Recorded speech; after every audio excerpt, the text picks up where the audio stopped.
तो hello guys, स्वागत है सभी का आज की इस वीडियो में। एंड आज की इस वीडियो में हम लोग चालू करने वाले हैं हमारा यूनिट नंबर 2, जो कि होने वाला है Python programme flow control conditional blocks. Yes, इतना बड़ा नाम है इस यूनिट का और इस चैप्टर का, जो भी आप समझ लीजिए। एंड बट क्या कर सकते हैं, नाम बड़े हैं दर्शन छोटे हैं। टफ लगने वाला है टॉपिक कई लोगों को, लेकिन ये उतना ही आसान है।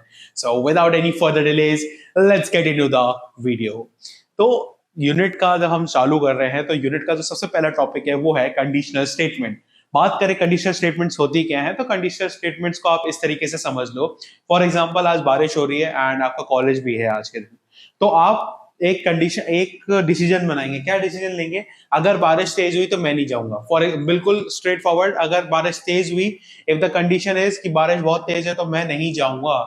अदरवाइज अगर बारिश कम है या शावर्स हो रहे हैं तो मैं रेनकोट पहनूंगा और चला जाऊंगा कॉलेज। यही दो कंडीशंस होंगे, मेजरली दो कंडीशंस होंगे। ठीक, तो ऐसे में जो हमने जो डिसीजन लिया वो किस पे लिया? कंडीशंस पे लिया। सेम वे हमारे प्रोग्राम्स के अंदर यही फंक्शनैलिटी डालने के लिए हम इस्तेमाल करते हैं कंडीशनल स्टेटमेंट्स का या कंडीशनल ब्लॉक्स का। तो समझ में आ ही चुका होगा कि conditional statements are what? Conditional statements gives the power to the program to take decision on the base of the conditions. सो अगर हम लोग बात करें डेफिनेशन की, तो डेफिनेशन कहती है कि a conditional statement is a programming construct that allows the execution of different blocks of code based on the evaluation of what? Based on the evaluation of specified condition. In other words, it enables a program to make decisions and choose different paths of execution depending upon whether a given condition is true or false. Within a given condition is true or false. बिल्कुल बात simple straight forward है कि यहाँ पे condition कैसे valuate होगी, या तो यहाँ पे ट्रू होगा या फिर फॉल्स होगा। अब आप स्टूडेंट्स के लिए एक क्वेश्चन बनता है। यूनिट 1 में हम लोगों ने एक ऑपरेटर को देखा था जिसको मैंने कहा था कि इसको हम कंडीशनल ऑपरेटर्स भी कहते हैं। नीचे कमेंट में बताना वो उस ऑपरेटर को कहते क्या है। ठीक, क्योंकि उस ऑपरेटर का साथ ही साथ में लॉजिकल ऑपरेटर का यहाँ पे सबसे ज्यादा यूज होने वाला है। ठीक, और अगर आपने ब्रश अप नहीं किया हुआ है, मतलब आपका पुराना वाला कॉन्सेप्ट नहीं क्लियर है, यूनिट 1 क्लियर नहीं है, तो आई हाईली रिकमेंड कि आप उस यूनिट को देखते हुए आए, ताकि ये वाला आपका यूनिट और भी आसान और भी ज्यादा स्मूथ बन जाएगा। अब मेन बात कर लेते हैं कि हमारे कोर्स के अंदर कितने टाइप के कंडीशनल स्टेटमेंट्स हमारे पास अवेलेबल है। तो वैसे ओवरऑल हमारे पास 5 टाइप के कंडीशनल स्टेटमेंट्स अवेलेबल होते हैं। कौन कौन से? If statement, if else statement, if else statement, nested if statement and ternary operators. लेकिन हमारे कोर्स के अंदर टर्नरी ऑपरेटर नहीं है। तो कोई बात नहीं, टर्नरी ऑपरेटर नहीं है तो मैं आपको फिर भी एक, इनकेस आपको ये आंसर थोड़ा और बड़ा चढ़ा के लिखना होगा तो मैं टर्नरी ऑपरेटर के बारे में एक ब्रीफ दे दूंगा, आप परेशान ना हो। बाकी 4 टाइप के मेजरली हमारे पास कंडीशनल स्टेटमेंट से कौन से? If statement, if else statement, if elif else statement, nested if statement and ternary operators. Next देख लेते हैं कि इफ स्टेटमेंट्स एक्चुअली में होते क्या हैं। तो इफ स्टेटमेंट्स की बात करें तो डेफिनेशन कहती है it executes a block of code if specified condition is true. If specified condition is true. यहां पे इवैल्यूएशन बहुत सिंपल है, कोई चीज होगी तो मैं करूंगा बस। ये देखो, कुछ इन सेंटेंसेस को वो भर लो अपने दिमाग में कि इफ स्टेटमेंट का मतलब है अगर ये हुआ तो करूंगा। इसके अलावा और कुछ नहीं है कि मैं आपके पास लाइफ में जैसे हमारे पास 2-3 ऑप्शंस होते हैं, यहाँ पे नहीं है। यहाँ पे सिर्फ एक ऑप्शन है, अगर होगा तो ही करूंगा। अगर आज खाने में पनीर होगा तो ही मैं खाऊंगा, वरना खाना नहीं खाऊंगा। ठीक है, तो ये हमारा क्या है? इफ कंडीशन है। अगर बात करें सिंटेक्स की, तो सिंटेक्स बहुत सिंपल होता है। इफ हमारा जो है कीवर्ड के तौर पे इस्तेमाल होता है यहाँ पे। ठीक है, यहाँ पे कीवर्ड के तौर पे हमारा क्या है? इफ इस्तेमाल होता है। यहाँ पे एक कंडीशन इवेल्युएट होती है जिसका या तो आंसर ट्रू होगा या फिर फॉल्स होगा।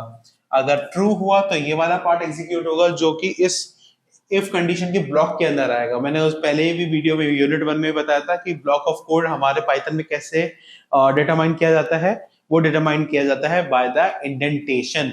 इंडेंटेशन का इस्तेमाल करते हुए हम लोग क्या करते हैं? कोड ऑफ ब्लॉक को आइडेंटिफाई करते हैं। तो ये जो 4 टैब की जगह दी जाती है, इसी को हम क्या कहते हैं? इसी को हम कहते हैं इंडेंटेशन। व्हाट? इंडेंटेशन। ठीक, अच्छा, हम बात कर रहे थे कि अगर ट्रू होगा तो वो ये वाला ब्लॉक को एग्जीक्यूट करेगा। अदरवाइज अगर ये चीज फॉल्स हुई तो यही ब्लॉक यहां से एग्जिट हो जाएगा। और यहां पे अगर कोई लाइन है कोड के अंदर तो ये वाली लाइन एग्जीक्यूट हो जाएगी। आई होप आपको सिंटेक्स से थोड़ा बहुत समझ में आ गया होगा कि इफ स्टेटमेंट कैसे वर्कआउट करता है। अब बात कर लेते हैं फ्लो की कि इसका प्रोग्राम में जब ये हमारे पास इफ स्टेटमेंट आता है तो उसका फ्लो क्या रहता है। तो बेसिकली इसका बहुत सिंपल फ्लो रहेगा, ऑब्वियसली बात है, क्योंकि इसमें सिर्फ एक ही कंडीशन हम लोगों को चेक करनी है, वो क्या है, ट्रू है तो ठीक है। ठीक है, तो यहाँ पे अगर जैसे कोई भी इफ स्टेटमेंट हमारे पास एनकाउंटर होता है तो क्या होगा, अगर ट्रू है तो वो कहां पे जाएगा, स्टेटमेंट ऑफ इफ ब्लॉक को ही क्या करेगा, एवेल्युएट करेगा। लेकिन अगर यही चीज क्या हुई, फॉल्स हुई, तो कहां पे आ जाएगा, रेस्ट ऑफ कोड पे आ जाएगा। जो रेस्ट ऑफ कोड उसके नीचे लिखा होगा वहां पे ये जंप कर देगा। अब इसका एक ड्रॉबैक ये है कि आपके पास कंट्रोल नहीं है। आप अपने प्रोग्राम को अपने मन चाहे लोकेशन पे या मन चाहा डिजायर जो डिजायर्ड आउटपुट है वो नहीं ऑब्टेन कर सकते अगर आप सिंपल इफ स्टेटमेंट का इस्तेमाल करते हो, क्योंकि यहाँ पे आपके पास कंट्रोल नहीं है। यहाँ पे जैसे अगर सपोज करो वो फॉल्स हुआ तो डायरेक्ट किसी भी लाइन पे कूदेगा जिसको हमें नहीं मालूम है। नेक्स्ट लाइन सपोज करो मी एज अ प्रोग्रामर मुझे मालूम है कि यहाँ पे क्या लाइन लिखा हुआ है, लेकिन एज अ नॉन प्रोग्रामर किसी को नहीं मालूम है कि इसका नेक्स्ट आउटपुट क्या हो सकता है। ठीक है, तो यहाँ पे हमारे पास कंट्रोल नहीं होता है। इसी को ओवरकम करने के लिए हमारे पास नेक्स्ट कंडीशनल स्टेटमेंट है जो कि है इफ एल्स स्टेटमेंट। ठीक है, क्या है हमारे पास, इफ एल्स स्टेटमेंट। पर उससे पहले हम लोग एग्जांपल देख रहे थे। एक सिंपल एग्जांपल है इफ स्टेटमेंट का कि यहाँ पे हमने क्या किया हुआ है, यूजर से इनपुट लिया हुआ है एंड इसको क्या कर दिया हमने, टाइप कास्ट कर दिया है। टाइप कास्ट कौन सा किया है, एक्सप्लिसिट टाइप कन्वर्जन किया है। टाइप कन्वर्जन की क्लास यूनिट 1 के अंदर है, रिपीट नहीं करूंगा, बता दूंगा कि हाँ ये यूनिट 1 के अंदर है। तो हमने क्या किया, टाइप कास्ट कर दिया, यूजर से इनपुट ले लिया है और यहाँ पे हमने प्रॉम्प्ट लिख दिया एंटर अ नंबर। सपोज करो मैंने नंबर एंटर किया 10.0, आई फ्लोट है, मैं अगर 10 डालूंगा तो क्या निकल के आएगा, 10.0 ही आएगा। फिर क्या हुआ, कंडीशन चेक होगा, if number is greater than 0। क्या 10.0 ग्रेटर देन 0 है, आंसर है ट्रू। ये चीज क्या है, ये वैलिड है। ठीक है, ये चीज वैलिड है, तो कौन सा वाला ब्लॉक एग्जीक्यूट होगा, ये वाला। लेकिन मैं बोल दूं कि क्या -10.0 ग्रेटर देन 0 है, क्या ये चीज वैलिड है, नहीं वैलिड है, तो क्या होगा, ये इसका आंसर आ जाएगा फॉल्स में। इसका आंसर आ जाएगा फॉल्स में। अब क्योंकि इस वाले पार्ट का आंसर आ रहा है फॉल्स में, ठीक है, इसका पार्ट अगर आ रहा है फॉल्स के अंदर तो ये वाला कोड नहीं एग्जीक्यूट होके सीधा क्या आएगा, प्रिंट आएगा end of the program, end of the program. और अगर यही चीज ध्यान से कंसीडर करिएगा, अगर ये वाला कंडीशन होता तो ये वाला पार्ट क्या हो जाता, ये वाला पार्ट हमारा हो जाता ट्रू। और अगर ये ट्रू हो जाता फिर कौन सा वाला पार्ट एग्जीक्यूट होगा, ये वाला, द नंबर इज पॉजिटिव। ठीक है, तो ये है हमारा इफ स्टेटमेंट का ड्रॉबैक समझ लो या कुछ भी समझ लो कि हमारे पास यहाँ पे कंट्रोल नहीं है कि हमारा नेक्स्ट लाइन पे कहां पे वो जाएगा। इसी को ही कंट्रोल करने के लिए हम लोग इस्तेमाल करते हैं इफ एल्स स्टेटमेंट। ठीक है, अब बात कर लेते हैं इफ एल्स स्टेटमेंट की। तो इफ एल्स स्टेटमेंट में मैंने आपको बताया कि ये ओवरकम करता है कौन से ड्रॉबैक्स को, इफ के ड्रॉबैक्स को। इफ के अंदर क्या है, सिर्फ ट्रू कंडीशंस को इवैल्यूएट किया जाता है। लेकिन यहां पे क्या है कि यहां पे भी ट्रू एंड फॉल्स नहीं होता है, यहां पे भी सिर्फ ट्रू होता है। लेकिन यहां पे हमारे पास एक छोटा सा कंट्रोल होता है कि अगर ये कंडीशन ट्रू है तो ये कर दो, अदरवाइज नेक्स्ट हम लोग इसी के अंदर हम लिखते हैं एल्स ब्लॉक। नहीं तो फिर ये वाला करना, उसके नीचे वाला मत कर देना, मतलब हमारे से बिना पूछे रेस्ट ऑफ द कोड पे मत कूदना। हम तुम्हारे लिए एल्स ब्लॉक लिख के रखा हुआ है, उस पे ही कूदना। तो हम अगर डेफिनेशन की तरफ देखें तो डेफिनेशन कहती है कि if else statements are the conditional construct in Python used for decision making. They allow a program to execute different blocks of code based on whether a specific condition is true or false, whether the condition evaluates true or false। Simple बात है, अगर condition true होगी तो वो वाला होगा, otherwise अगर वो कंडीशन फॉल्स होगी तो वो एल्स वाले पार्ट पे जाएगा, ना कि इफ कंडीशन की तरह रेस्ट ऑफ द कोड पे। बात कर ले सिंटेक्स की, तो सिंटेक्स में अगर हम बात करें तो बहुत सिंपल सिंटेक्स है। ये दोनों क्या है, इफ और एल्स क्या है, कीवर्ड्स हैं। यहां पे कंडीशन इवैल्यूएट होगी, यहाँ पे क्या होगी, कंडीशन इवैल्यूएट होंगी। फिर उसके बाद क्या होगा, ये चेक होगा कि अगर ये कंडीशन क्या हुई, ट्रू, दो ऑप्शन है हमारे पास, ट्रू या फॉल्स।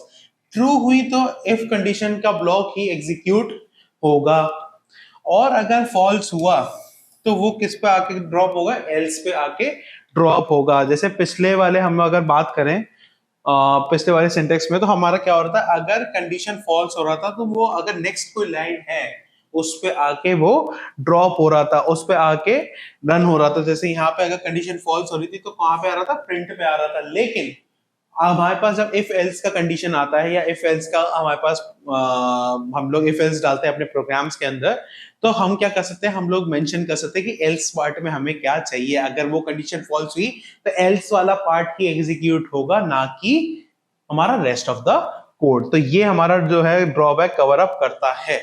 लेकिन इस प्रोग्रामिंग में भी एक ड्रॉबैक है, वो हम आगे आके हम लोग डिस्कस करेंगे। पहले हम लोग डिस्कस कर लेते हैं कि जब ये प्रोग्राम में एनकाउंटर होता है तो इसका फ्लो क्या रहता है।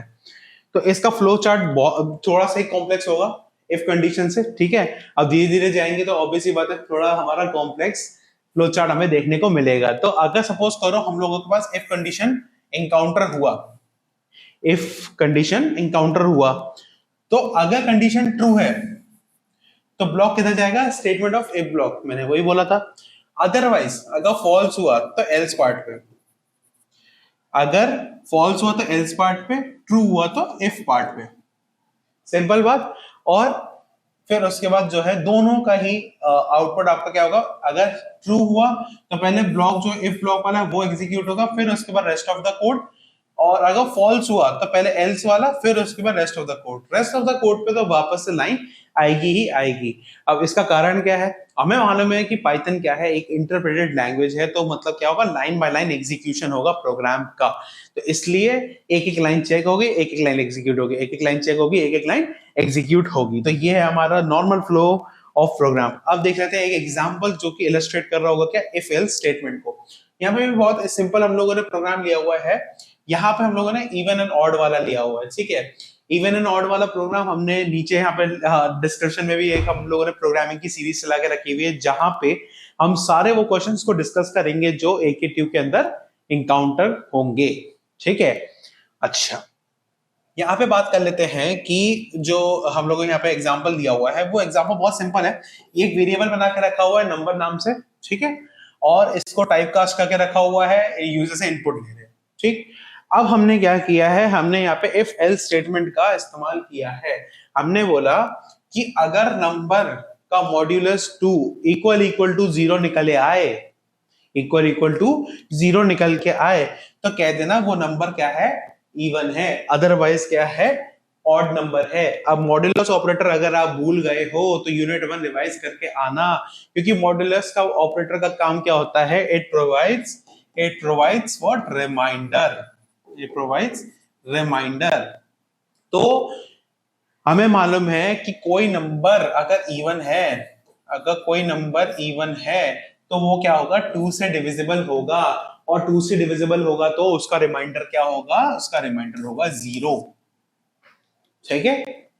इसी चीज को ही हमने यहाँ पे लिखा है। हम क्या कर रहे हैं, फॉर एग्जाम्पल हम सपोज कर लो अभी मैंने यहाँ पे डाला है 10, ठीक है। तो अगर मैं डालू 10 मॉड्यूलस 2 तो इसका आंसर आता है 0, रिमाइंडर 0 आएगा ना, 5 टाइम्स जाता है ना, 2 5 जा 10, तो क्या हुआ, रिमाइंडर आया 0, 0 इक्वल टू 0। क्या कंडीशन ट्रू हुई, तो ये आंसर हुआ ट्रू। अगर ये आंसर ट्रू हुआ तो ये वाला ब्लॉक एग्जीक्यूट हो जाएगा। इसे हम कहते हैं एफ स्ट्रिंग। स्ट्रिंग फॉर्मेटिंग के अंदर आराम से पढ़ेंगे, टेंशन लेने की जरूरत नहीं है, फॉर्मेट करने की बात है। यहाँ पे जो ये हमने एफ स्ट्रिंग कर्ली ब्रेसेस के अंदर नंबर लिखा है ना, वो ये वाला नंबर आके यहाँ पे स्टोर हो जाएगा, ठीक है। ये एक टेक्निक होती है जहाँ पे हम स्ट्रिंग को फॉर्मेट करते हैं। आप टेंशन मत लो, ये हमारे 4th यूनिट या 3rd यूनिट के अंदर आ जाएगा, टेंशन लेने वाली बात नहीं है, ठीक है। 3rd यूनिट में आ जाएगा, क्योंकि मुझे मालूम है स्ट्रिंग ऑपरेशंस वहां पे पहला ही उसका यूनिट पार्ट है, ठीक है। अच्छा, बात कर ले, अगर सपोज करो मैंने यहाँ पे 10 की जगह क्या ले लिया, 11 ले लिया। क्या 11 मॉड्यूलस 2 इक्वल टू 0 है या इक्वल टू 1 है, इक्वल टू 1 है। क्या 1 इक्वल इक्वल टू 0 है, 1 इक्वल इक्वल टू 0 है, क्या ये दोनों इक्वल है, नहीं। तो क्या होगा, ये वाला कंडीशन क्या हो जाएगा, फॉल्स। यहाँ पे ये वाला कंडीशन क्या हो जाएगा, फॉल्स हो जाएगा, ये वाला प्रोग्राम नहीं रन होगा। अब कहां पे आ जाएगा, एल्स। एल्स क्या हुआ, वो नंबर ऑड हुआ। क्या 11 ऑड नंबर है? यही है हमारा इवन एंड ऑड प्रोग्राम, जो कि पाइथन के अंदर कराया जाता है और एकेटीयू के एग्जाम में भी कई बार लुढ़क के आई जाता है। ठीक है, अब बात कर लेते हैं इसका एक ड्रॉबैक, जो मैंने कहा था कि हम लोग डिस्कस करेंगे आगे वीडियो के अंदर। तो इफ और एल्स का जो ड्रॉबैक है वो यही है कि यहाँ पे भी हम सिर्फ सिंगल एक ही कंडीशन को एवेल्युएट कर पा रहे हैं, बराबर। हम एक ही कंडीशन को एवेल्युएट कर पा रहे हैं। इससे हो क्या रहा है, हम लोग जो अगर सपोज करो हमारे पास दो तीन और कंडीशंस हैं, हम लोगों के पास दो तीन और ऑप्शंस हो सकते हैं अवेलेबल, तो हम लोग क्या कर पा रहे हैं, उसे अचीव नहीं कर पा रहे हैं। ऐसे में हम लोग हमारा नेक्स्ट जो स्टेटमेंट है, जो कि है हमारा नेस्टेड इफ स्टेटमेंट, उसका इस्तेमाल करेंगे, जहां पे हम लोग मल्टीपल इफ स्टेटमेंट्स का इस्तेमाल करेंगे एंड उनके हेल्प से अलग अलग कंडीशंस को एवेल्युएट करेंगे। अलग अलग कंडीशंस को क्या करेंगे, एवेल्युएट करेंगे, क्योंकि यहाँ पे हम मल्टीपल इफ स्टेटमेंट्स को लेयर बाय लेयर इस्तेमाल कर पाएंगे। तो अगर डेफिनेशन के तौर पे जाए तो क्या है, nested if statement refers to the placement of one if statement inside the another, inside the another. ठीक, एक सेकेंड, ये हमारे जो मच्छर मियाँ हैं, ये मच्छर मियाँ तंग कर रहे हैं हमारे। नहीं नहीं नहीं नहीं,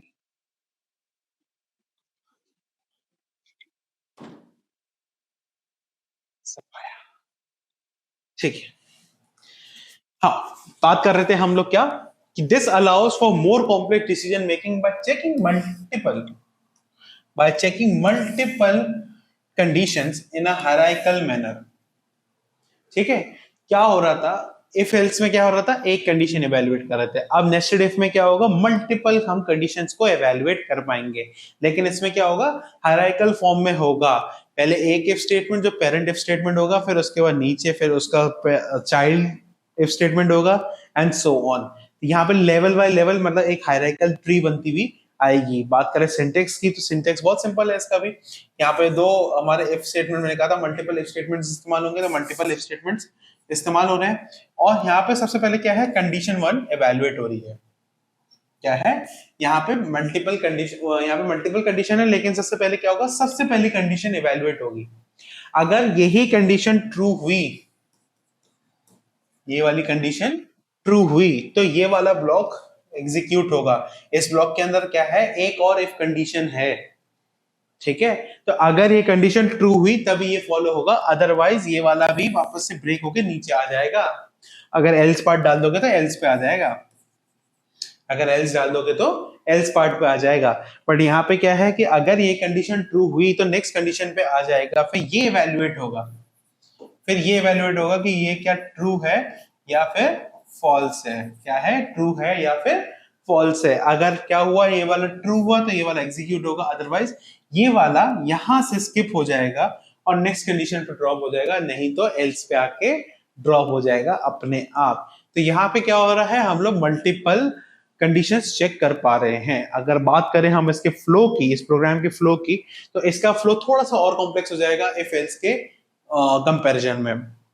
ठीक है, तो सपोज करो यहाँ पे सबसे पहले क्या है, टेक्स्ट एक्सप्रेशन। यहाँ पे क्या है, सबसे पहला कंडीशन जो होता है हमारा कंडीशन वन में, एक मिनट एक काम कर देते हैं, इसको थोड़ा चेंज करते हैं। तो हमारा सबसे पहले क्या होगा, कंडीशन वन, कंडीशन वन सबसे पहले हम लोगों के पास कंडीशन वन आएगा, वो इवैल्यूएट होगा। तो वो क्या है, हमारा टेस्ट एक्सप्रेशन। अगर ये चीज ट्रू हुई, क्या हुई, अगर ये चीज ट्रू हुई तो बॉडी ऑफ इफ स्टेटमेंट जाएगा जो इसके इनसाइड होगा। इफ स्टेटमेंट के अगर यहाँ पे कंडीशन वन है और इफ कंडीशन टू है, इफ कंडीशन टू है, तो सबसे पहले ये हमारा टेस्ट एक्सप्रेशन है। अगर ये ट्रू हुआ तभी यहाँ पे आ पाएगा। ठीक है, इतनी बात समझ में आ गई। फिर क्या होगा, टेस्ट एक्सप्रेशन टू, फिर वो इवेल्युएट होगा। अब ये वाला इवेल्युएट होगा कि क्या ये ट्रू है या फिर फॉल्स है। सॉरी, ठीक है, अब ये वाला एक्सप्रेशन हमारा क्या होगा, चेक होगा क्या कि ये ट्रू है या फॉल्स है। अगर ट्रू है तो क्या होगा, नेस्टेड इफ वाला स्टेटमेंट, जो body of nested if statement इसके नीचे कुछ लिखा होगा वो एग्जीक्यूट होगा, एल्स एल्स वाला पार्ट यहाँ पे एग्जीक्यूट हो जाएगा। लेकिन अगर ये पूरा ही कंडीशन फॉल्स हो गया, ये पूरा कंडीशन ही फॉल्स हो गया तो बॉडी ऑफ एल्स आएगा और फिर स्टेटमेंट आफ्टर द कंडीशनल। यहाँ पे भी क्या होगा, पहले ये सारे एग्जीक्यूट होंगे और जैसे ये सब एग्जीक्यूट हो जाएंगे तो ये कंडीशनल स्टेटमेंट के बाद वाले स्टेटमेंट्स को क्या करेंगे, एग्जीक्यूट करेंगे। ठीक है, तो आई होप आपको फ्लो समझ में आ गया होगा नेस्टेड का। नेस्टेड इतना कॉम्प्लेक्स नहीं होता है, इतना समझ लो कि सबसे पेरेंटल जो वाला हायरार्किकल वाले में सबसे टॉप पे जो होगा, सबसे पहले वो कंडीशन इवैल्यूएट होगा, अगर वो ट्रू हुआ तभी नीचे बढ़ेंगे, अदरवाइज एल्स पे कूद के वो वाला स्टेटमेंट फॉलो करेंगे एंड देन काम खत्म करेंगे। लेकिन अब यहाँ पे एक बार पहले प्रोग्राम को चेक कर लेते हैं, फिर इसका भी एक ड्रॉबैक है।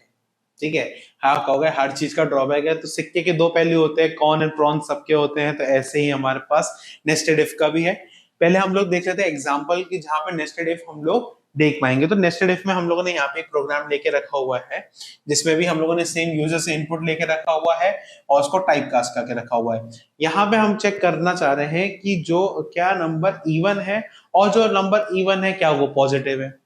ठीक है, तो सबसे पहले हमने कंडीशन क्या बना के रखी हुई है कि पहले चेक कर रहे हैं, जैसे सपोज करो मैंने नंबर ले लिया 26, मैंने नंबर क्या ले लिया 26, तो सबसे पहले चेक होगा क्या 26 ग्रेटर देन 0, क्या 26 greater than 0, yes this evaluates to true. तो हम लोग क्या जाएंगे, नीचे जाएंगे, नीचे गए।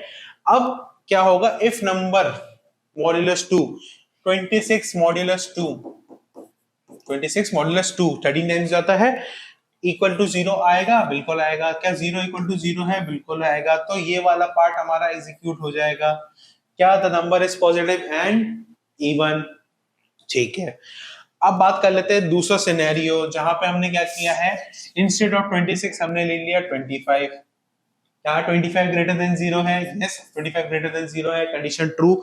इस वाले पार्ट पे आएंगे हम, इस वाले पार्ट पे आए, फिर हमने बोला कि क्या 25 मॉड्यूलो 2 इक्वल टू 0 है, तो आंसर है फॉल्स, क्योंकि 25 मॉड्यूलो 2 क्या है, 1 1 1 1 डबल इक्वल टू 0 है। क्या क्या 1 0 के बराबर है, नहीं है। तो क्या ये वाला कंडीशन हमारा फुलफिल होगा, नहीं, ये वाला कंडीशन फुलफिल नहीं होगा। तो अब कहां पे ड्रॉप होगा, एल्स वाले पार्ट पे। तो the number is positive but odd, number is positive but odd. अब थर्ड केस, अब मैं नंबर ले रहा हूं -26। अब नंबर क्या ले रहा हूं, -26। क्या -26 ग्रेटर देन 0 है, भाई मैथ्स वाले स्टूडेंट बताएं। ठीक है, -26 ग्रेटर देन 0 है, नहीं। तो क्या होगा, ये वाला पूरा का पूरा स्टेटमेंट क्या हो जाएगा, फॉल्स हो जाएगा। अब अगर भैया ये वाला स्टेटमेंट फॉल्स हो गया तो ये वाला कहां पे ट्रिप आएगा, एल्स वाले पार्ट पे। क्या कि नंबर इज नॉट पॉजिटिव, या कह सकते हैं नंबर इज नेगेटिव। तो इस तरीके से हमारा क्या हुआ, यहाँ पे हमने कंडीशंस को इवेलुएट किया और क्या हुआ, हम मल्टीपल टेस्ट केसेस भी देख पाए जहां पे हमने नंबर ऑफ सिनेरियोस देख पाए और उसके अकॉर्डिंगली हम लोगों के पास आउटपुट आया। अब जैसा कि मैंने कहा था कि नेस्टेड इफ स्टेटमेंट का भी एक इश्यू है जिसके वजह से हम इसको ज्यादा प्रेफर नहीं करते हैं, और इन सब से ऊपर हम लोग रखते हैं if, elif and else statement. ठीक है, अब क्यों करते हैं ये समझ लेते हैं। बीइंग अ प्रोग्रामर, ये हमारी ड्यूटी होती है कि हमारा कोड जो है वो जो है क्या फॉलो करें, ड्राई कॉन्सेप्ट को फॉलो करें। किस कॉन्सेप्ट को फॉलो करें, ड्राई कॉन्सेप्ट को फॉलो करें। Dry stands for do not repeat yourself, do not repeat yourself. हम एज अ प्रोग्रामर को ये वाला कॉन्सेप्ट फॉलो करना होता है। अब अगर हम लोग इफ एल्स कर रहे हैं या इफ स्टेटमेंट्स कर रहे हैं और लगातार में सिर्फ इफ स्टेटमेंट्स ही कर रहे हैं, तो आपको आपके प्रोग्राम में क्या देखने को मिलेगा, सिर्फ इफ देखने को मिलेगा। तो ऐसे में क्या हो जाएगी, भसड़ मच जाएगी। इसी भसड़ से बचने के लिए हम लोग इस्तेमाल करते हैं इफ, एलिफ और एल्स स्टेटमेंट। ठीक है, अगर हम लोग मल्टीपल इफ लिखते चले गए, इफ एंड सो ऑन, तो ये हमारा कोड क्या हो जाएगा, भीग जाएगा, लाइक विपाशा बासु। हमारा कोड जो है भीग जाएगा। हमें चाहिए क्या, सूखा, और होगा क्या हमारा, गीला। हमें चाहिए राजस्थान, सॉरी। ठीक है, तो हमें क्या चाहिए, हमें चाहिए ड्राई। हमारा हमारा कोड चाहिए हमको ड्राई, और हमें क्या नहीं करना है, वेट नहीं करना है, हमारे को हमारे कोड को भिगाना नहीं है। इसलिए हम किसका इस्तेमाल करते हैं, if elif and else statement का। बात कर लें क्या कि इफ एलिफ स्टेटमेंट होते क्या है, तो elif is a short form of else if and is used to check multiple condition. Used to check what, multiple condition. Multiple condition कहाँ कहाँ पे चेक कर पाएंगे अगर हम बात करें मल्टीपल कंडीशन, एक तो हम लोग जब एलिफ स्टेटमेंट का इस्तेमाल करेंगे और नेस्टेड इफ का। इसके अलावा हम कहीं पे भी मल्टीपल कंडीशंस को चेक नहीं कर पाएंगे। Sequentially after an initial if statement, सबसे पहले क्या आएगा, सबसे पहले इफ स्टेटमेंट आएगा, फिर उसके बाद एल्स आएगा। ये इसका जनरल बॉडी रहती है। फिर कहते हैं it provides an alternative condition to check the preceding condition if condition is false. ठीक है, ये प्रीसीडिंग कंडीशन को चेक करने के लिए होता है कि क्या वो कंडीशन फॉल्स थी तभी ये आया। ठीक है, क्योंकि इस वाले जब हम लोग नेस्टेड इफ देख रहे थे उसमें क्या था, नेस्टेड इफ की बात करें तो अगर ये वाला ही स्टेटमेंट पॉजिटिव है या ये वाला स्टेटमेंट ही ट्रू है, मैं अगर इसको पूरा क्लीन आउट करता हूँ, अगर ये वाला स्टेटमेंट ही ट्रू है तभी तो हम आगे बढ़ पा रहे थे, तभी तो हम इस वाले अंदर वाले ब्लॉक पे आए। लेकिन सपोज करो यहाँ पे फॉल्स था और मुझे इससे कोई मतलब था, मुझे ये चेक करना था कि ये अलग है, ये मेरे को ये वाला पार्ट अलग चाहिए था, तो क्या मैं अगर ये वाला कंडीशन फॉल्स होता तो मैं इसको एक्सेस कर पाता, नहीं। यहाँ पे हम लोग अगर यही ब्लॉक इस्तेमाल किया हुआ होता तो हम इसको इस्तेमाल कर पाते, एज अलग इसको कर पाते। इसका मतलब क्या है कि अगर ये वाला स्टेटमेंट आया है, इसका मतलब प्रीवियस वाला क्या है, ऑलरेडी फॉल्स है। ठीक है, तो यहाँ पे सिंटेक्स देख लें तो क्या है, इफ कंडीशन 1, यहाँ पे ये वाला कंडीशन होगा, वही ऑब्वियसली बात है, ट्रू फॉल्स चेक किया जाएगा। अगर ट्रू हुआ तो ये वाला, फॉल्स हुआ तो एलिफ वाला। एलिफ में फिर से चेक किया जाएगा क्या कंडीशन, ये क्या है, ट्रू और फॉल्स, ट्रू और फॉल्स। ट्रू वाला हुआ तो कंडीशन ट्रू ही होगा, अदरवाइज फॉल्स होगा तो एल्स वाला पार्ट। एल्स वाला बेचारा अच्छा है, वो कहता है भाई जो भी होगा हम देख लेंगे, ठीक है, हम भी बना लेंगे। ठीक, तो ये है हमारा ये है हमारा if elif and else statement. बात कर ले इसके फ्लो की, तो इसका फ्लो भी थोड़ा ठीक ठीक है, मतलब ऐसा ज्यादा कॉम्प्लेक्स नहीं है, नेस्टेड इफ से तो थोड़ा आसान ही है। यहाँ पे भी क्या है, सबसे पहले हमारा टेस्ट एक्सप्रेशन है, हमारा क्या है, टेस्ट एक्सप्रेशन है। इसमें क्या है कि अगर फॉल्स होता है, अगर फॉल्स होता है तभी ये किस पे कूदेगा, एलिफ पे कूदेगा, तभी किस पे कूदेगा, ये एलिफ पे, अदरवाइज नहीं कूदेगा। अगर यही कंडीशन ट्रू हुआ तो इफ स्टेटमेंट वाला ब्लॉक होगा, और फिर इफ स्टेटमेंट के बाद वो जितना भी ब्लॉक होगा, सपोज करो हम वापस सिंटेक्स पे चलते हैं, अगर इसके नीचे कोई लाइन लिखी हुई है और ये वाला कंडीशन ट्रू हो जाएगा तो इसके बाद ये वाली लाइन पे हम लोग ऑटोमेटिकली स्किप होके आ जाएंगे। ठीक है ना, तो यहाँ पे क्या होगा, अगर कंडीशन ट्रू हुई तो इफ स्टेटमेंट वाले बॉडी एग्जीक्यूट होगी and then rest of the statement will be executed. लेकिन अगर स्टेटमेंट फॉल्स हुआ तो एलिफ वाले पार्ट पे आएंगे, फिर वो चेक होगा कि एलिफ वाला पार्ट अगर फॉल्स है तो फिर बॉडी ऑफ एल्स एग्जीक्यूट होगी, और अगर वो ट्रू है तो एलिफ वाला स्टेटमेंट होगा, देन उसके बाद rest of the part. Same way else वाले पार्ट पे भी होगा रेस्ट ऑफ द पार्ट। ठीक है, सब में ये है कि एल्स के बाद तो देखो, एल्स के ये इतना बात तो समझ में आ गया, हर प्रोग्राम में वो हर कंडीशनल स्टेटमेंट में अगर एल्स आ रहा है तो एल्स के बाद तो सभी एग्जीक्यूट होगा। ठीक है, लेकिन उससे पहले जो है एल्स एग्जीक्यूट होगा, देन उसके बाद देखा जाएगा। अगर ये भी फॉल्स होता, सपोज करो एलिफ वाले कंडीशन में ये भी फॉल्स होता, वो कंडीशन भी फॉल्स होता, तो पहले हमारे पास क्या आता, एल्स आता, फिर एल्स के बाद हम जाते। लेकिन अगर ये ट्रू हो जाए तो ट्रू के बाद फिर एल्स वाला पार्ट नहीं एग्जीक्यूट होगा, ट्रू के बाद डायरेक्ट फॉल्स वाला पार्ट एग्जीक्यूट होगा, तो रेस्ट ऑफ द कोड हमारे पास अवेलेबल है। ठीक है, अब देख लेते हैं एक एग्जांपल, सुंदर सा सुशील से एग्जांपल, जो कि क्या हमारा इलस्ट्रेट कर रहा है, एल्स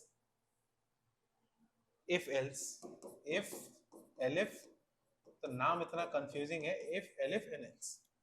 ठीक है, ये हमारा इलस्ट्रेट करना है। इसमें क्या करना है, हमें कैटेगराइज करना है नंबर को पॉजिटिव, नेगेटिव या जीरो। तो हमने क्या किया, यूजर से फिर से इनपुट ले लिया, और अब यहाँ पे हम लोग क्या है, चेक करेंगे जो यूजर ने इनपुट दिया है क्या वो पॉजिटिव है, क्या वो पॉजिटिव है, नेगेटिव है या फिर जीरो है। ठीक है, इसमें क्या किया, सपोज करो पहला हम लोग 3 केसेस बना लेते हैं। पहला नंबर हम लोगों ने लिया 11, फिर लिया -11 और दूसरा ले ही लिया 0।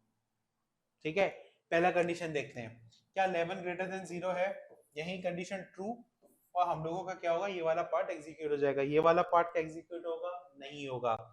अब बात कर लेते हैं -11 की। तो सबसे पहला कंडीशन इवेल्युएट होगा, क्या -11 ग्रेटर देन 0 है, नहीं, फॉल्स। तो ये वाला पार्ट एग्जीक्यूट नहीं होगा। हम लोग किस पे देंगे, एलिफ पे।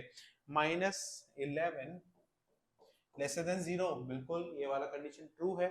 अगर नहीं मालूम है क्यों है, तो आप बेसिक मैथ्स जाके पढ़ के आइएगा, फिर आप समझ जाएंगे कि क्यों है।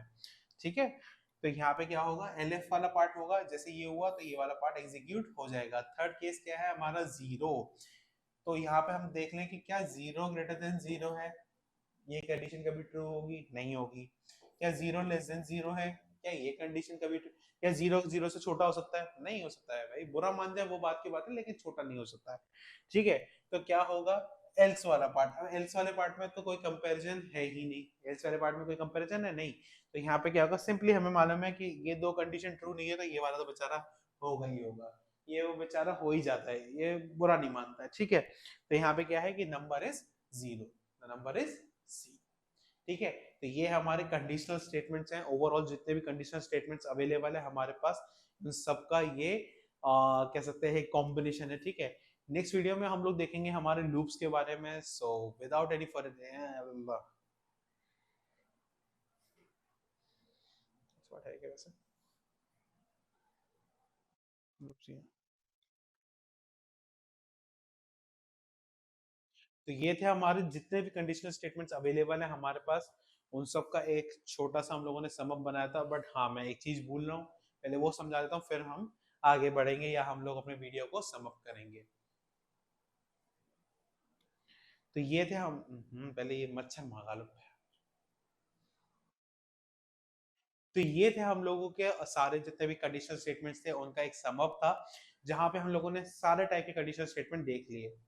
सारे देख लिए, नहीं, अभी भी हम लोगों के पास एक रह गया, जो कि था क्या, टर्नरी ऑपरेटर, जो कि हमारे कोर्स में नहीं है, लेकिन मैं एक बार आपको एक्सप्लेन कर देता हूँ। टर्नरी ऑपरेटर वहां पे इस्तेमाल होते हैं जहां पे सिंगल लाइन में ही काम हम खत्म कर सकते हैं। ये क्या होता है, रिप्लेसमेंट होता है। हमारा जो टर्नरी ऑपरेटर होता है,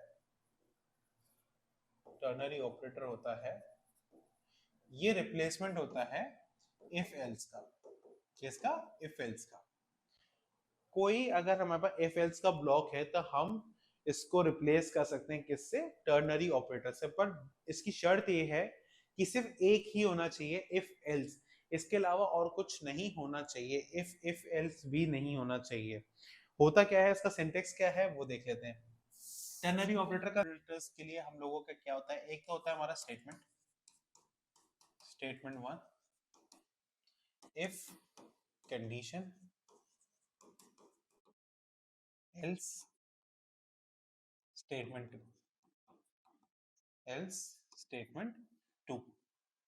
ठीक है, ये एक इसका जनरल क्या होता है, सिंटेक्स होता है, इसका जनरल सिंटेक्स होता है। अब इसको करते कैसे हैं, एक एग्जांपल से समझ लेते हैं। कैसे, फॉर एग्जांपल एक ए की वैल्यू 1 है और बी की वैल्यू 2 है। ठीक है, अब हमने क्या बोल दिया, ए if a less than b, else else b। हमने क्या बोल दिया कि इसकी वैल्यू को, मतलब ए वैल्यू प्रिंट कर देना, या हम यहाँ लिख भी देते हैं, चलो हम लिख देते हैं प्रिंट, प्रिंट ए, और यहाँ पे क्या देते हैं प्रिंट बी, प्रिंट ए और प्रिंट बी। हमने बोला कि ए को प्रिंट कर देना अगर ए लेस देन बी हो। क्या 1 लेस देन 2 है, तो कौन सा एग्जीक्यूट होगा, ये वाला पार्ट एग्जीक्यूट होगा। अगर सपोज करो मैं कर दूं a2, a इक्वल टू 2 कर दूं और b इक्वल टू 3 कर दूं, अभी भी स्टेटमेंट इक्वलाइज हो जाएगा। a इक्वल टू 2 कर देते हैं एंड b इक्वल टू कर देते हैं आपका, b इक्वल टू कर देते हैं 1। ठीक है, इंटरचेंज कर दिया हमने इनको। तो अगर अब हम इसको देखें कि print a, if a less than b, क्या 2 लेस देन हो सकता है 1 के, नहीं हो सकता है। तो क्या होगा, ये वाला स्टेटमेंट हमारा फॉल्स हो जाएगा। तो अब कहां पे जाएगा, एल्स वाले पार्ट पे। तो क्या ये इफ एल्स की तरह ही है, बट हुआ क्या, इफ एल्स में हमारे को दो लाइनें लिखनी पड़ेंगी इफ और एल्स की। यहाँ पे क्या है, हमने सिंपल एक लाइन लिखी और हमारा पार्ट एग्जीक्यूट हो जाएगा। इसलिए टर्नरी ऑपरेटर हमारा इफ एल्स का क्या होता है, रिप्लेसमेंट होता है। तो आई होप आप लोगों को इतना पार्ट समझ में आ गया होगा। अगर नहीं समझ में आया है या कोई भी डाउट है तो आप नीचे कमेंट कर सकते हैं। मैं और मेरी टीम इसको रिप्लाई करने की पूरी पूरी कोशिश करेंगे। नहीं तो अगर आपको फिर भी आपका डाउट नहीं सॉल्व हो रहा है तो हमारी कम्युनिटी में आप जो है मैसेज ड्रॉप कर सकते हैं, हम में से कोई भी आपको रिप्लाई कर देगा।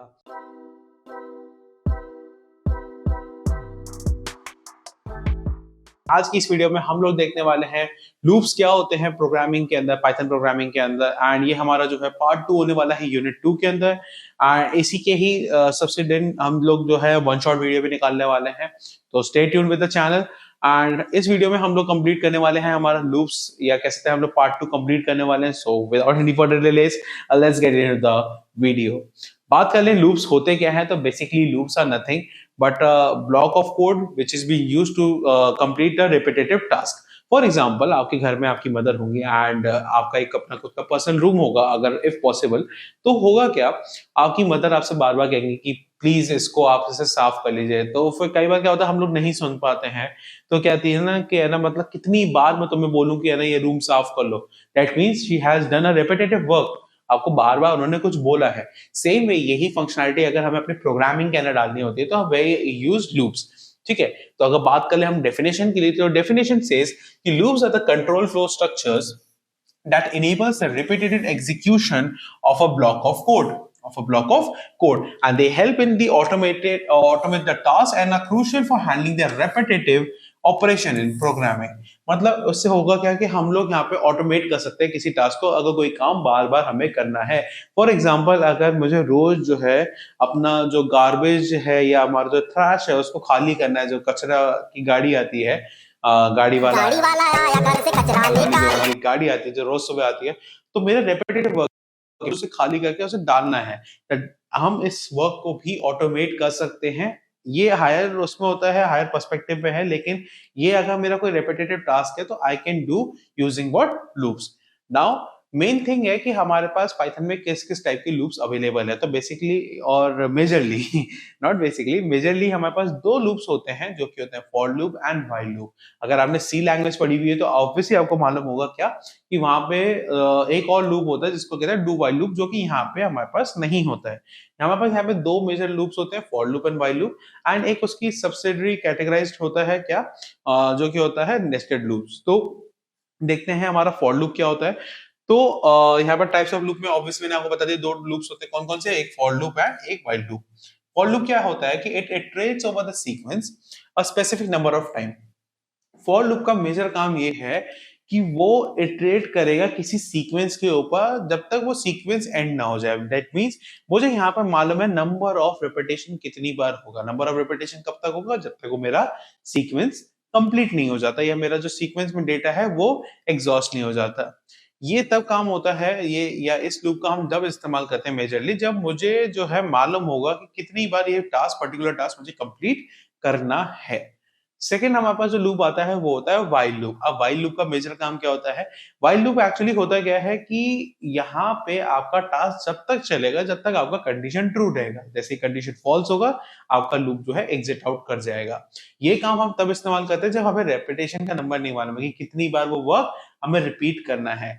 देख लें अगर इनके दोनों के सिंटेक्स देख लें, जनरल सिंटेक्स, तो इट सेज कि यहाँ पे दो हमारे पास कीवर्ड्स हैं, फॉर एंड इन। यहाँ पे इन आपको अगर मालूम होगा तो ये क्या है, एक मेंबरशिप, क्या है, एक मेंबरशिप ऑपरेटर है।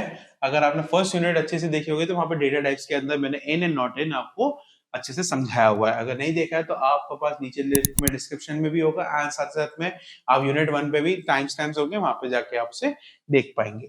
नेक्स्ट चीज यहाँ पे है आइटम एंड सीक्वेंसेस। सीक्वेंसेस में यहाँ पे अलग अलग टाइप के सीक्वेंसेस आते हैं, like list, tuple, string, and आगे जाके आप एक और फंक्शन भी देख रहे होंगे जिसको हम कह रहे होंगे रेंज फंक्शन।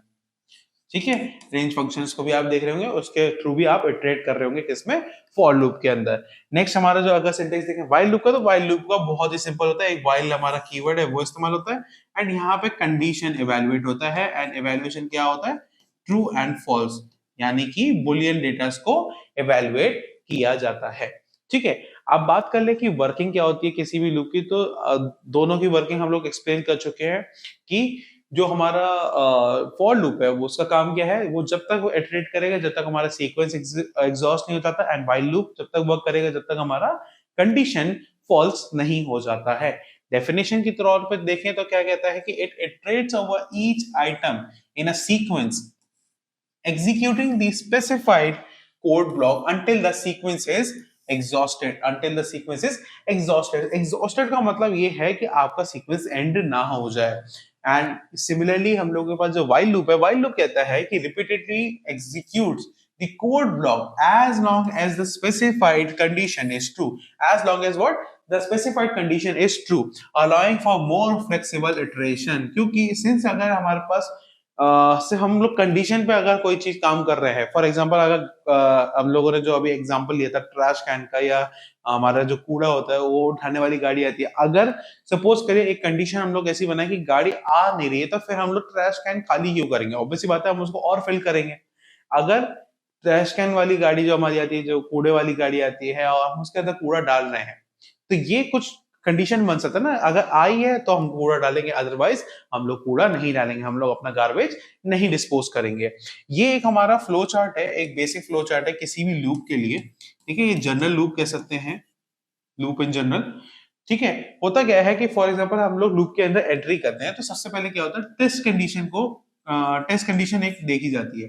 टेस्ट कंडीशन दोनों में होती है, फॉर लूप के अंदर भी एंड व्हाइल लूप के अंदर भी। अब आप बात करेंगे फॉर लूप के अंदर कैसे हो सकती है, तो हम लोग इफ कंडीशन का इस्तेमाल कर सकते हैं अंदर लूप के अंदर। मतलब जैसे अगर फॉर एग्जांपल मुझे कोई कंडीशन भी इवैल्यूएट करनी है फॉर लूप के साथ, but with the repetition, then I will use the if condition with for loop. ठीक है, लेकिन व्हाइल लूप के अंदर तो ऑब्वियस सी बात है सबसे पहले कंडीशन ही इवैल्यूएट होती है। फॉर एग्जांपल हम लोग यहाँ पे व्हाइल लूप का एक एग्जांपल लेके चलते हैं। ठीक है, हम इसको व्हाइल लूप के तौर पे लेके चलते हैं। यहाँ पे क्या होता है, कंडीशन इवैल्यूएट होगा। तो अगर कंडीशन इवैल्यूएट हुआ तो कंडीशन किस किस क्राइटेरिया पे इवैल्यूएट होगा, या तो कंडीशन ट्रू हो गई या फिर कंडीशन फॉल्स होगा। अगर फॉल्स हो जाता है तो ऑब्वियस ही बात है जो लूप है हमारा क्या हो जाएगा, एग्जिट कर जाएगा। ये वाला लूप जो है हमारा एग्जिट कर जाएगा और ये आउट ऑफ द लूप आ जाएगा। उस लूप के नीचे कोई लाइंस लिखी हुई है तो वो एग्जीक्यूट हो जाएंगी। अगर कंडीशन ट्रू हो जाता है तो जो लूप के अंदर जो हम लोगों ने कोड लिखा है वो एग्जीक्यूट होगा एंड वापस से क्या पहुंच जाएगा, क्योंकि ये एक लूप है तो वापस से ये लूप एंट्री में पहुंच जाएगा। फिर टेस्ट कंडीशन टेस्ट किया जाएगा अनटिल एंड अनलेस वो कंडीशन फॉल्स नहीं हो जाती है, तो तब तक हम लोग क्या करेंगे, तब तक हमारा लूप चलता रहेगा। अब इसमें बात क्या आ जाती है कि कई बार लूप अगर हम लोग कंडीशन अच्छे से नहीं लिखा, हम लोगों से कंडीशन गलत लिख गई, तो होगा क्या, हम लोग इनफाइनाइट लूप में फंस जाएंगे। और ऐसा होगा तो क्या होगा, हमारा मेमोरी कंप्लीटली एग्जॉस्ट हो जाएगा। कब तक, जब तक हमारा जो मेन मेमोरी है, फॉर एग्जांपल रैम जो है हमारा एग्जॉस्ट नहीं हो जाता, तब तक वो लूप चलता रहेगा। इसलिए जब भी हम लोग व्हाइल लूप के साथ काम करते हैं तो we have to be more careful, क्योंकि वहां पे अगर हम लोगों ने कंडीशन सही से नहीं लगाई या कंडीशन सही से मैच नहीं हुई, then we will face some kind of problem. ठीक है, नेक्स्ट हम बात कर लेते हैं पर्पस क्या होता है। तो बेसिकली 3 पर्पस होता है हमारे लूप्स का। एक तो होता है ऑटोमेट करने का, दूसरा होता है इटरेट करने का, एंड तीसरा एंड फॉरमोस्ट है जो कि है उसका एफिशिएंसी इंक्रीज करने का। तो बात कर लेते हैं ऑटोमेशन की। तो लूप्स ऑटोमेट और repetitive task reducing the need for the redundant code. मतलब जो काम हम लोगों को बार बार करना पड़ता है तो उसके लिए बार बार कोड भी करना पड़ेगा। तो अगर ऐसा कोई काम है तो we can use loop to overcome this problem. Next हमारा पार्ट आता है efficiency. They allow the concise handling of operation on sequences and data structure. अगर आपको याद हो फर्स्ट यूनिट में हम लोगों ने बात किया था सीक्वेंशियल डेटा टाइप, जो कि लिस्ट हो गया, आपका सेट हो गया, टपल हो गया। तो ये क्या है, ये सीक्वेंशियल डेटा टाइप्स हैं एंड इनके अंदर का डेटा हम आराम से मैनेज कर सकते हैं या उन्हें एक्सेस कर सकते हैं या उन पे ऑपरेशंस कर सकते हैं with the help of what, with the help of loops. वो लूप कोई भी हो सकता है, फॉर लूप भी हो सकता है, व्हाइल लूप भी हो सकता है। अभी हम आगे आने वाली वीडियोस में हम देखेंगे कि कौन सा लूप किस कंडीशन में या किस क्राइटेरिया में हमें लगाना होगा।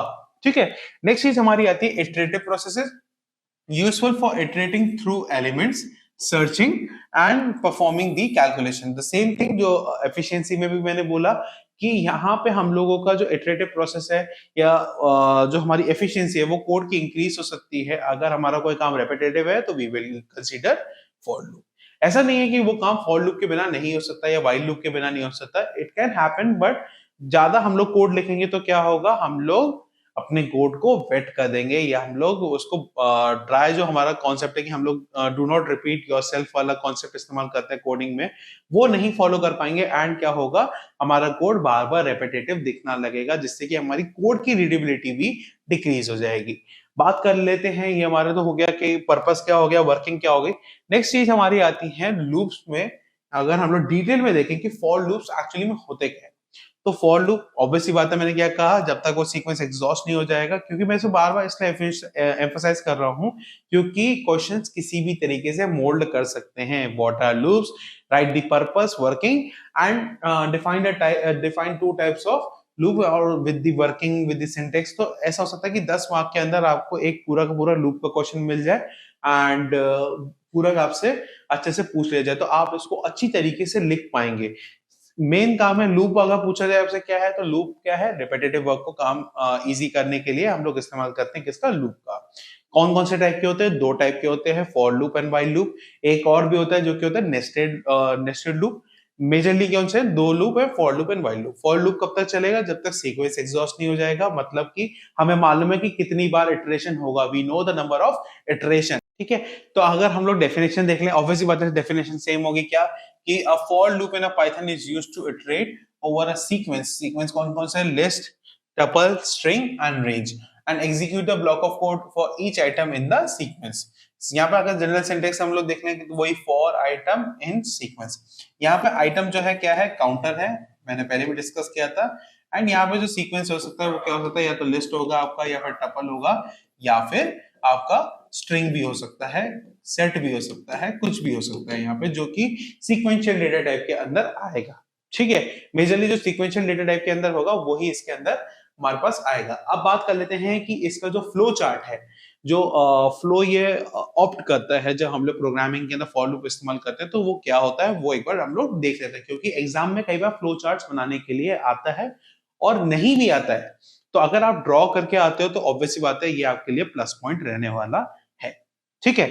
बात कर लेते हैं फ्लो चार्ट्स के लिए। तो ऑब्वियसली बात है हम लोग एंटर करेंगे लूप के अंदर, तो सबसे पहला हमारा क्वेश्चन पूछा जाएगा कि क्या लास्ट एलिमेंट हम लोगों ने रीच कर लिया है। क्यों पूछा जाएगा कि लास्ट एलिमेंट रीच कर दिया है कि नहीं, क्योंकि मैंने बार बार इस चीज को मैंने फोकस किया है क्या, कि ये तब तक लूप चलेगा जब तक सीक्वेंस क्या हो जाएगा, सीक्वेंस हमारा रहेगा, सीक्वेंस एग्जॉस्ट नहीं हो जाएगा। सीक्वेंस एग्जॉस्ट का मतलब, फॉर एग्जांपल मैं एक लिस्ट ले लेता हूं 1 2 and 3, total number of elements कितना है इस लिस्ट के अंदर, 3 एलिमेंट है, 3 नंबर्स हैं।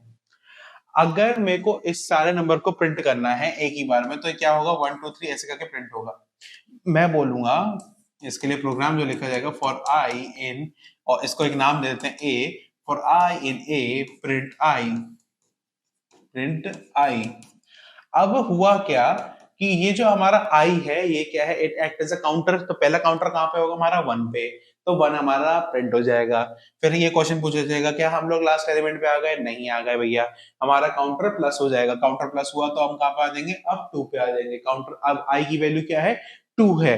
अब हम लोग देखेंगे कि अच्छा भैया कि क्या इसमें 2 है, तो 2 प्रिंट हो गया, ठीक है। फिर हम लोग क्वेश्चन पूछेंगे कि अब देखो यहाँ पे क्या हुआ, अगर ये फॉल्स हो रहा है ना बार बार कंडीशन, हमारे लास्ट एलिमेंट नहीं पहुंच रहे, हम लोग फॉल्स में आ गए, तो वापस क्या हो गया, body of loop. Body of loop क्या है, हमें प्रिंट करना है, ठीक है। बॉडी ऑफ लूप क्या है, हमें प्रिंट करना है। बार बार क्या होगा, हम लोग बॉडी ऑफ लूप को करेंगे, तो this is something called a body of loop, ठीक।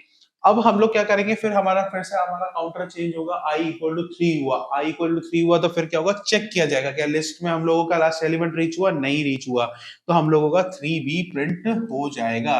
अब काउंटर i इक्वल टू 4 हो जाएगा। क्या अब हम लोग लास्ट एलिमेंट पे पहुंच चुके हैं, कोई लास्ट एलिमेंट अब है, नो। तो जैसे अगर हम लोग लास्ट मतलब यस होगा, लास्ट एलिमेंट हम लोग जैसे रीच कर जाएंगे, हम लोग लूप से एग्जिट कर जाएंगे, और अगर इसके नीचे कोई लाइन लिखा हुआ है कोड का, तो वो क्या हो जाएगा, एग्जीक्यूट हो जाएगा। तो ये बेसिक वर्किंग होती है हमारे फॉर लूप की। अगर इसको हम लोग इलस्ट्रेट करें एग्जांपल के साथ, तो फॉर एग्जांपल यहाँ पे एक एग्जांपल दिया हुआ है, जिसमें जैसे लास्ट का एग्जांपल में हमने 1 2 3 लिया था, यहाँ पे हम लोगों ने एक फ्रूट्स नाम का वेरिएबल ले लिया है, जिसमें हम लोगों ने 3 फ्रूट्स इंसर्ट करके रखे हुए हैं। कौन कौन से, एप्पल, बनाना एंड चेरी। ठीक है, मैंने वही किया यहाँ पे फॉर फ्रूट इन फ्रूट्स। ठीक है, तो यहाँ पे हुआ क्या, ये जो ये फ्रूट है, it will act as what, it will act as a counter. And जो ये फ्रूट्स है, ये हमारा एक सीक्वेंस है जो कि कौन सा टाइप का है, लिस्ट टाइप का हमारा सीक्वेंस है।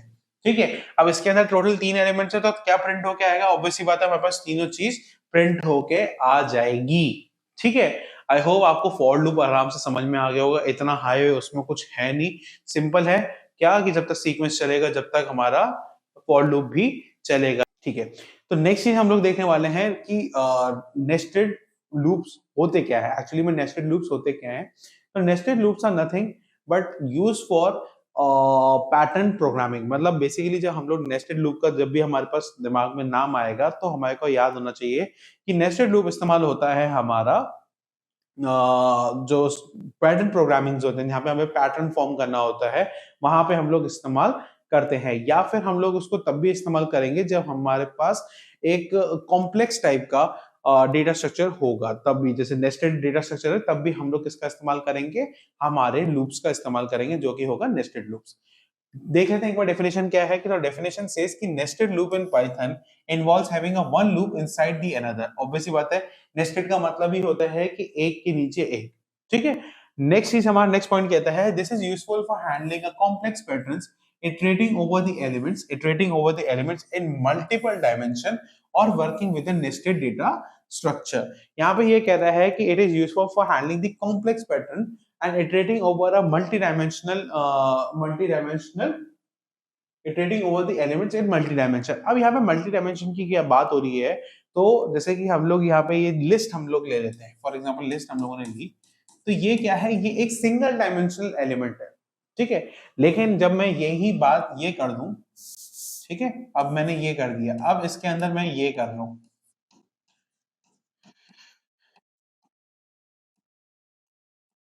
तो this is something called multi dimensional.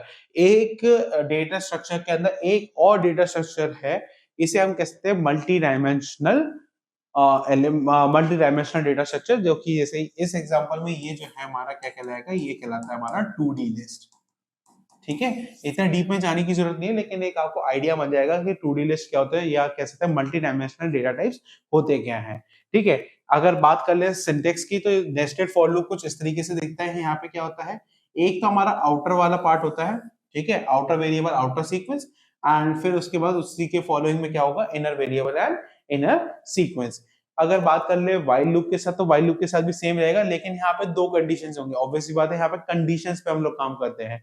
तो सबसे पहले क्या होगा, एक हम आउटर कंडीशन बना के रख लेंगे जो कि ऑब्वियसली या तो ट्रू होगा या फिर उसके अकॉर्डिंग होगा जो कंडीशन हमें चाहिए होगा प्रोग्रामिंग के अंदर। ठीक है, और फिर उसके बाद हम लोग कंटिन्यू करेंगे फिर दी इनर कंडीशन, वहां पे हम लोग इनर वेरिएबल्स बनाएंगे जो कि उसी के अंदर रहेगा, एंड देन उसके बाद हम लोग व्हाइल लूप उसी के सब्सिक्वेंट हम लोग चलते रहेंगे या कॉन्सिक्यूटिवली हम लोग चलते रहेंगे। नेस्टेड लूप में क्या होता है, हायरार्किकल फॉर्म होते हैं, हायरार्की फॉर्म होती है और उसी के अकॉर्डिंगली हम लोग वर्क करते हैं। ठीक है, एक एग्जांपल से समझ लेते हैं। फॉर एग्जांपल यहाँ पे हम लोगों के पास है फॉर लूप में एक हमारे पास नेस्टेड लूप है, तो यहाँ पे बेसिकली ये कहता है हमसे कि फॉर आई इन रेंज।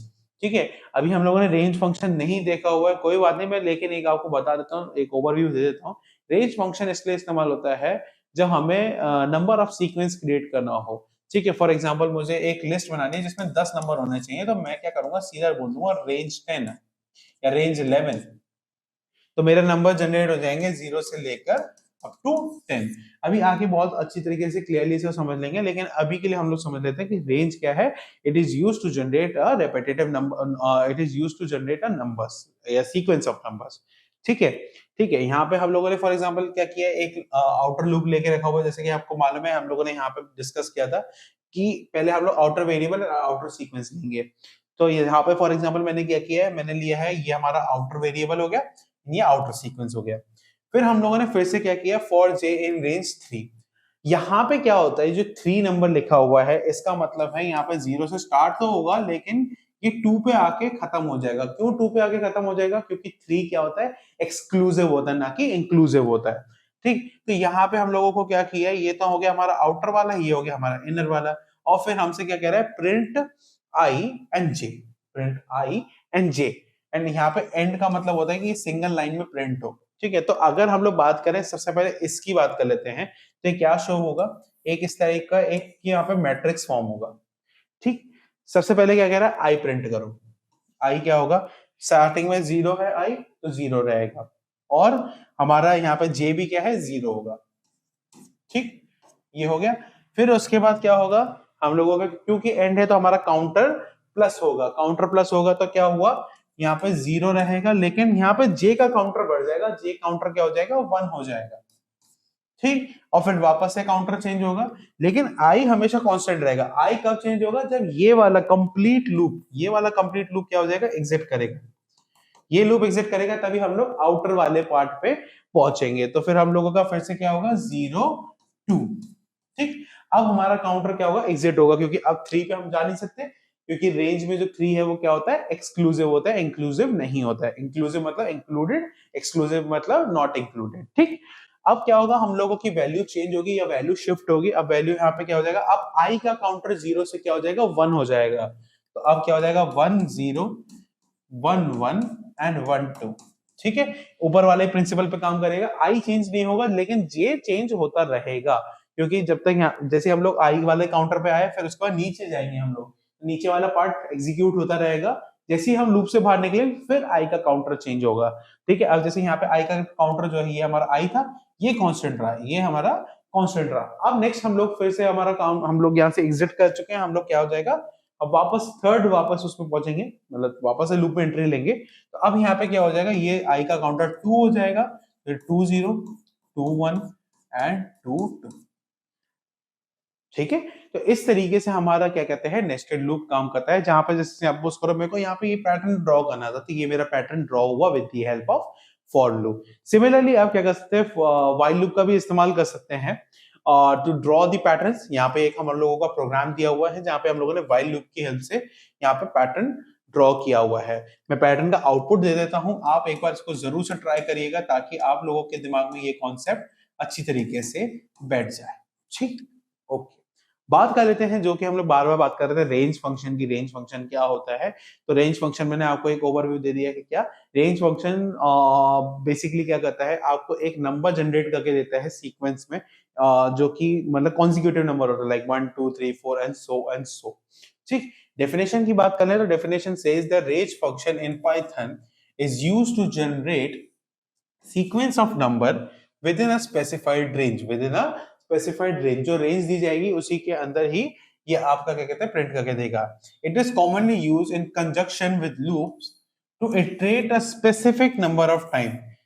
बात नोटिस करिएगा, टू इटरेट क्या है, conjunction with loops to iterate a specific number of time. कौन सा लूप जो है स्पेसिफिक नंबर ऑफ टाइम्स तक काम करता है, जो कि है फॉर लूप। तो मेजरली क्या होगा, रेंज इस्तेमाल होगा किसके साथ, फॉर लूप के साथ। ऐसा नहीं है कि व्हाइल लूप के साथ नहीं इस्तेमाल हो सकता, लेकिन या it is more common with for loop. ठीक है, तो इसमें 3 पैरामीटर्स होते हैं। पहला होता है आपका stop, start and step. 3 type के पैरामीटर्स हैं, कौन कौन से, स्टार्ट, स्टॉप एंड स्टेप। ये हमारे 3 पैरामीटर्स हैं। अब ये 3 पैरामीटर्स करते क्या है, वो एक्सप्लेन कर लेते हैं। स्टार्ट मतलब होता है, ऑब्वियसली बात है, जैसा नाम सजेस्टेड है, कि यहां से आपका जो रेंज का पार्ट है वो स्टार्ट होगा। ठीक है, फिर आपका आता है स्टॉप, कि कहां पे जाके स्टॉप होगा। फॉर एग्जांपल मेरा नंबर 0 से चालू हुआ है और यहाँ पे मैंने स्टॉप की वैल्यू 11 लिखा हुआ है, तो मैंने आपको बताया था कि यहाँ पे जो स्टॉप है, यहाँ पे जो हमने 11 लिखा रखा हुआ है, ये एक्सक्लूसिव है, मतलब 11 नहीं आएगा, एक माइनस में आएगा, मतलब n-1, मतलब कि 10 पे आके ये रेंज रुक जाएगा। 10 पे आके क्या हो जाएगा, ये रेंज रुक जाएगा। यहाँ पे हमारा जो स्टार्ट होता है वो इंक्लूसिव होता है, जो भी नंबर आप स्टार्ट में लिख के देंगे वो ही आपका वहीं से चालू होगा। And last but not least, जो कि हमारा स्टेप, ये होता है जंप करने के लिए, कि कितने स्टेप्स। जैसे कि कई बार क्या होता है, हमें जब जल्दी चढ़ना होता है तो हम 1-2 सीढ़ियां स्किप कर देते हैं, तो वो 1-2 सीढ़ियां जो स्किप करते हैं, वो हमने क्या किया, हमने उतना लंबा एक स्टेप आगे लिया। तो यहाँ पे भी सेम वे हम लोग क्या करेंगे, इतना बड़ा स्टेप लेंगे। फॉर एग्जाम्पल मैंने यहाँ पे 2 स्टेप लिया, 0 से 11 है, तो होगा क्या, ये यहाँ पे जैसे फॉर एग्जांपल 0 1 2 3 4 5 6 7 8 9 एंड 10। ठीक है, यहाँ तक ये लिस्ट हमारी जो हमारा नंबर ऑफ सीक्वेंस है वो जनरेट होगा, not list, number of sequence. ठीक है, तो अब मैंने क्या किया, मैंने लिखा स्टेप 2, मतलब 0 1 0 से हमारा इंक्लूसिव है, मतलब यहाँ से तो इंक्लूड होगा 1 2, मतलब यहाँ से फिर आएगा 1 2 1 2 1 2 एंड 1 2। ठीक, इससे हुआ क्या, हमारे इवन नंबर जनरेट हो गए। तो इससे हमने यहाँ पे देखा कि यहाँ पे स्टेप दे सकते हैं, जैसे हम लोगों ने क्या किया, हर 2 स्टेप के बाद, तो हमने 2 2 स्टेप करके आगे बढ़े। अगर यही चीज हम लोग स्टेप 3 कर देते तो ऑब्वियसली बात है क्या होता है, 1 2 3, तो यहाँ पे चालू हो जाता है। एक बार हम लोग इसको वापस से देख लेते हैं, just give me a minute. तो अगर सपोज करो यहाँ पे मैंने स्टेप 3 लिया हुआ होता, तो यहाँ पे क्या होता है, यहाँ ये तो होता ही होता है, ऑब्वियसली बात है, 0 इंक्लूसिव होता है, ये इंक्लूड होगा, फिर होता 1 2 3, ये 1 2 3 1 2 3, मतलब मल्टीपल ऑफ 3 आ जाता। तो इस तरीके से हम लोग कई सारे क्वेश्चंस कर सकते हैं, जहां पे हम लोगों को डिजायर्ड आउटपुट चाहिए होगा, तो हम लोग रेंज को भी उसी हिसाब से हम लोग मॉडिफाई या अपने हिसाब से उसको ढालने की कोशिश करेंगे। अब यहाँ पे बात कर रहे थे पैरामीटर्स जो हम लोगों के दिए हुए हैं, जो कि हैं जैसे फॉर एग्जांपल यहाँ पे रेंज दिया हुआ है। तो अगर सपोज करिए हमारे पास, हम लोगों ने जैसे पिछले वाले एग्जांपल्स में देखा था, जैसे कि यहाँ पे हम लोगों ने देखा, तो यहाँ पे क्या है, रेंज 3 दिया हुआ है। अगर आपके पास सिंगल एलिमेंट दिया हुआ है, दैट मींस कि ये सिर्फ एक स्टॉप एलिमेंट दिया हुआ है कि कहां से कहां पे आके रुकेगा। ठीक है, मतलब अगर आपके पास सिंगल दिया हुआ है, इसके अलावा कुछ नहीं दिया, एक नंबर डाल दिया गया अंदर, दैट मींस वो क्या है, स्टॉप पैरामीटर है, ताकि ये कहां पे जाके रुक जाए। ठीक, ये generates a number from 0 to stop, 0 to stop. फिर हमारे पास, अगर हम लोगों के पास यहाँ पे 2 वैल्यूज दी हुई है, फॉर एग्जांपल यहाँ पे मैंने एक रेंज लिख के रखा हुआ है, और रेंज में मैंने बोला 0,3, तो 0 क्या हो गया, स्टार्टिंग पॉइंट हो गया, एंड 3 क्या हो गया, स्टॉपिंग पॉइंट हो गया। तो generates a number from start to stop -1, stop -1। यहाँ पे भी देखिए हमने क्या लिखा है, स्टॉप -1, मतलब एक माइनस होता है, मैंने क्या बोला, एक्सक्लूसिव होता है, जो भी नंबर दिया होगा उससे एक कम ही तक नंबर जनरेट होगा। फिर आता है, अगर हमारे पास तीनों चीजें दी हुई है, स्टार्ट स्टॉप एंड स्टेप, तो generates a number from start to stop -1 with specified step size. Step size मतलब वही कि उतना गैप साइज हम लोग छोड़ के चलेंगे, जैसे कि हम लोगों ने अब वाले एग्जांपल में देखा। इसका अगर हमें देखना होगा तो ये कुछ इस तरीके से देखेगा, रेंज 0 टू 11, 2। ठीक है, इस तरीके से आपको सिंटेक्स देखने को मिलेगा अगर आप कभी रेंज इस टाइप का बनाते हैं। नेक्स्ट चीज आती है, एक एग्जांपल देख लेते हैं, जैसे कि यहाँ पे हम लोगों ने क्या किया, हम लोगों को 5 नंबर चाहिए थे, या 0 से नंबर हम लोगों को चाहिए थे, तो हुआ क्या, फॉर आई इन रेंज 5। अब देखो यहाँ पे क्या है, सिंगल एलिमेंट दिया है 5, तो स्टॉप -1, दिमाग में रखना है, स्टॉप -1 या n-1। तो n क्या है इस केस में, n है हमारा 5, 5 - 1 4, मतलब सीक्वेंस कहां तक जनरेट होगा, 4 तक जनरेट होगा।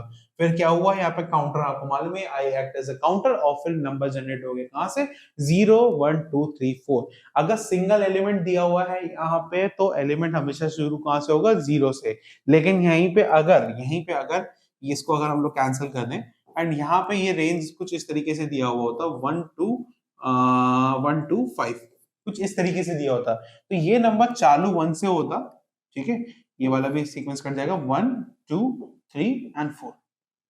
ठीक है, 1 2 3 एंड 4, क्योंकि हमेशा याद रखना है, जो स्टॉप होगा वो एक्सक्लूसिव रहेगा, एंड जो स्टार्ट होगा वो इंक्लूसिव रहेगा, वो जरूर इंक्लूड होगा।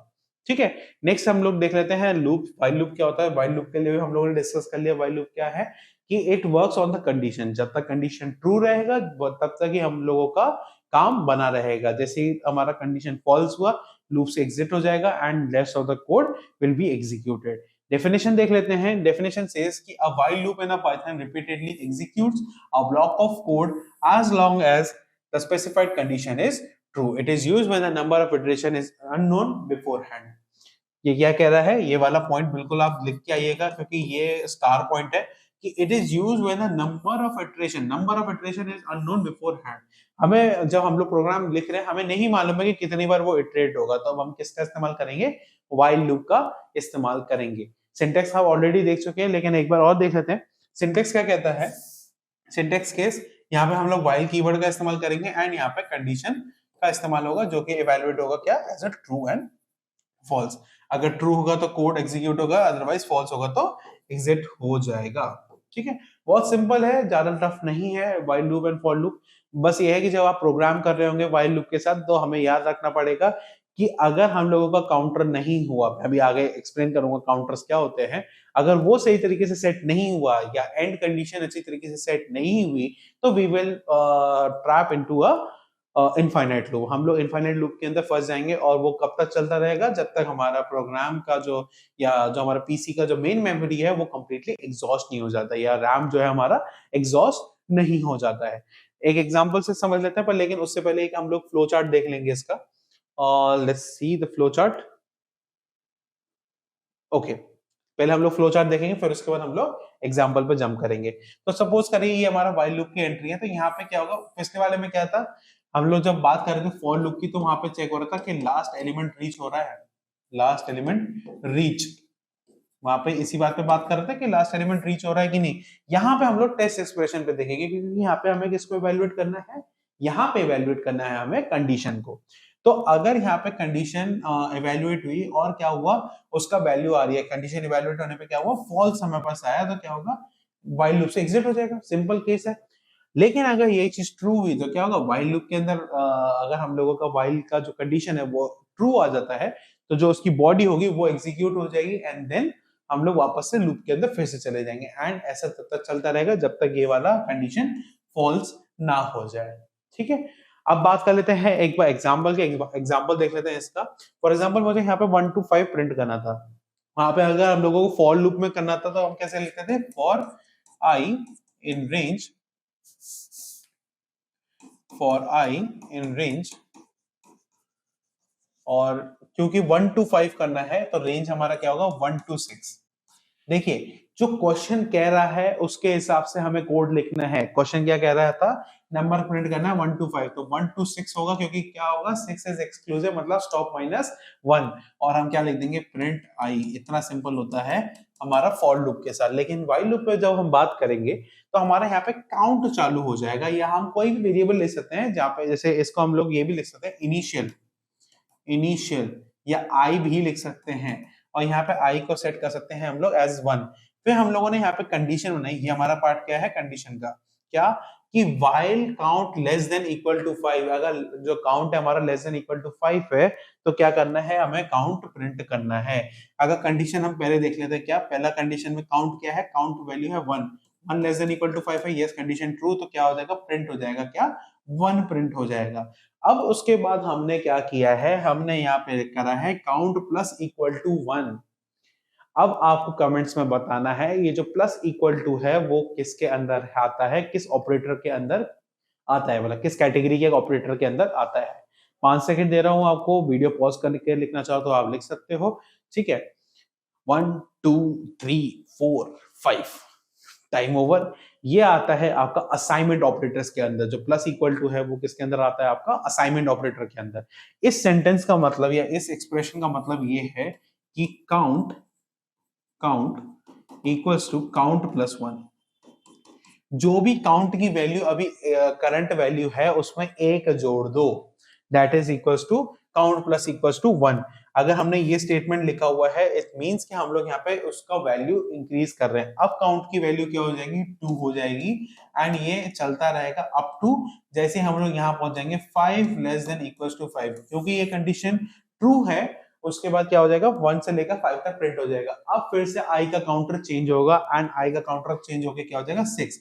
क्या 6 लेस देन इक्वल टू 5 है, क्या 6 लेस देन इक्वल टू 5 है, तो आंसर है फॉल्स। तो जैसे ही फॉल्स होगा तो क्या होगा, यहां से लूप एग्जिट कर जाएगा, और अगर इसके नीचे कोई लाइन लिखा होता तो वो एग्जीक्यूट हो जाता। तो this is the example of while loop. आप इसको एग्जाम्पल के तौर पे अपने पेपर के अंदर भी लिख के आ सकते हो। मेक श्योर जब भी अगर पेपर में आपको लूप के अकॉर्डिंग या लूप के रिगार्डिंग कोई भी क्वेश्चन आता है तो उसकी आप इतिहास से लेकर भूगोल तक सब कुछ लिख के आओ, बिल्कुल मतलब हिस्ट्री सिविक्स ज्योग्राफी जो जो आता है आपको, क्योंकि जितना आप अच्छे से लिख पाओगे, जितने अच्छे तरीके से आप एक्सप्रेस कर पाओगे अपने आंसर्स को, उतने ही ज्यादा चांसेस है कि आप इसके अंदर अच्छे से स्कोर भी कर पाओगे। ठीक, अब हम लोगों ने क्या कर लिया, हम लोगों ने एग्जाम्पल भी देख लिया, इसका फ्लो चार्ट भी देख लिया। नेक्स्ट चीज हमारे पास आते हैं कुछ कीवर्ड्स हैं, क्या, कंटिन्यू, ब्रेक एंड पास। ये अधिकतर हम लोग लूप के साथ मेजरली इस्तेमाल करते हैं, लूप एंड साथ ही साथ में हम लोग फंक्शंस के साथ भी इसको इस्तेमाल करते हैं, जो कि फंक्शन हम लोग किस में देखेंगे, थर्ड यूनिट में देखेंगे। अभी हम लोग देखते हैं कि लूप्स के साथ कैसे इस्तेमाल करते हैं। तो सबसे पहला जो हमारा आता है वो है हमारा the continue statement. The continue statement is used to skip the rest of the code inside a loop और the current iteration and move to the next iteration. होता क्या है, कंटिन्यू क्या लिखते हैं ना, टू बी कंटिन्यूड, मतलब कि ये चीज अभी कंटिन्यू होनी है। तो होता क्या है, ये वाला हम लोग यहाँ पे कंटिन्यू को एज अ स्किपर की तरह इस्तेमाल करते हैं। वो पार्ट जो है स्किप हो जाता है, स्किप कर देते हैं, जैसे हम लोग ऐड को स्किप कर देते हैं, वैसे सेम वे यहाँ पे से ये भी स्किप हो जाता है, वो पार्ट जो है वो स्किप हो जाता है। फॉर एग्जाम्पल यहाँ पे अगर हम लोग स्किप का देखें, मतलब जो हम लोगों का कंटिन्यू कीवर्ड है उसका देखें, तो यहाँ पे मैंने एक लूप बना के रखा है for i in range 1 to 6, ठीक है। और मैंने यहाँ पे फिर एक कंडीशन बनाया है। कंडीशन क्या बनाया है कि if I modulo 2 equal equal to 0, अगर आपने मेरा इवन एंड ऑड वाला प्रोग्राम देखा हुआ है तो ये बिल्कुल उसी से सिमिलर है, जहां पे हम लोगों ने क्या किया है, इस काउंटर को देखा, चेक किया है कि क्या मॉड्यूलो 2 इक्वल इक्वल टू 0 है। अगर ये 0 है तो क्या होगा, प्रिंट आई करना है, मतलब कि यहाँ पे कौन से नंबर जनरेट होंगे, यहाँ पे आपके नंबर जनरेट होंगे इवन नंबर।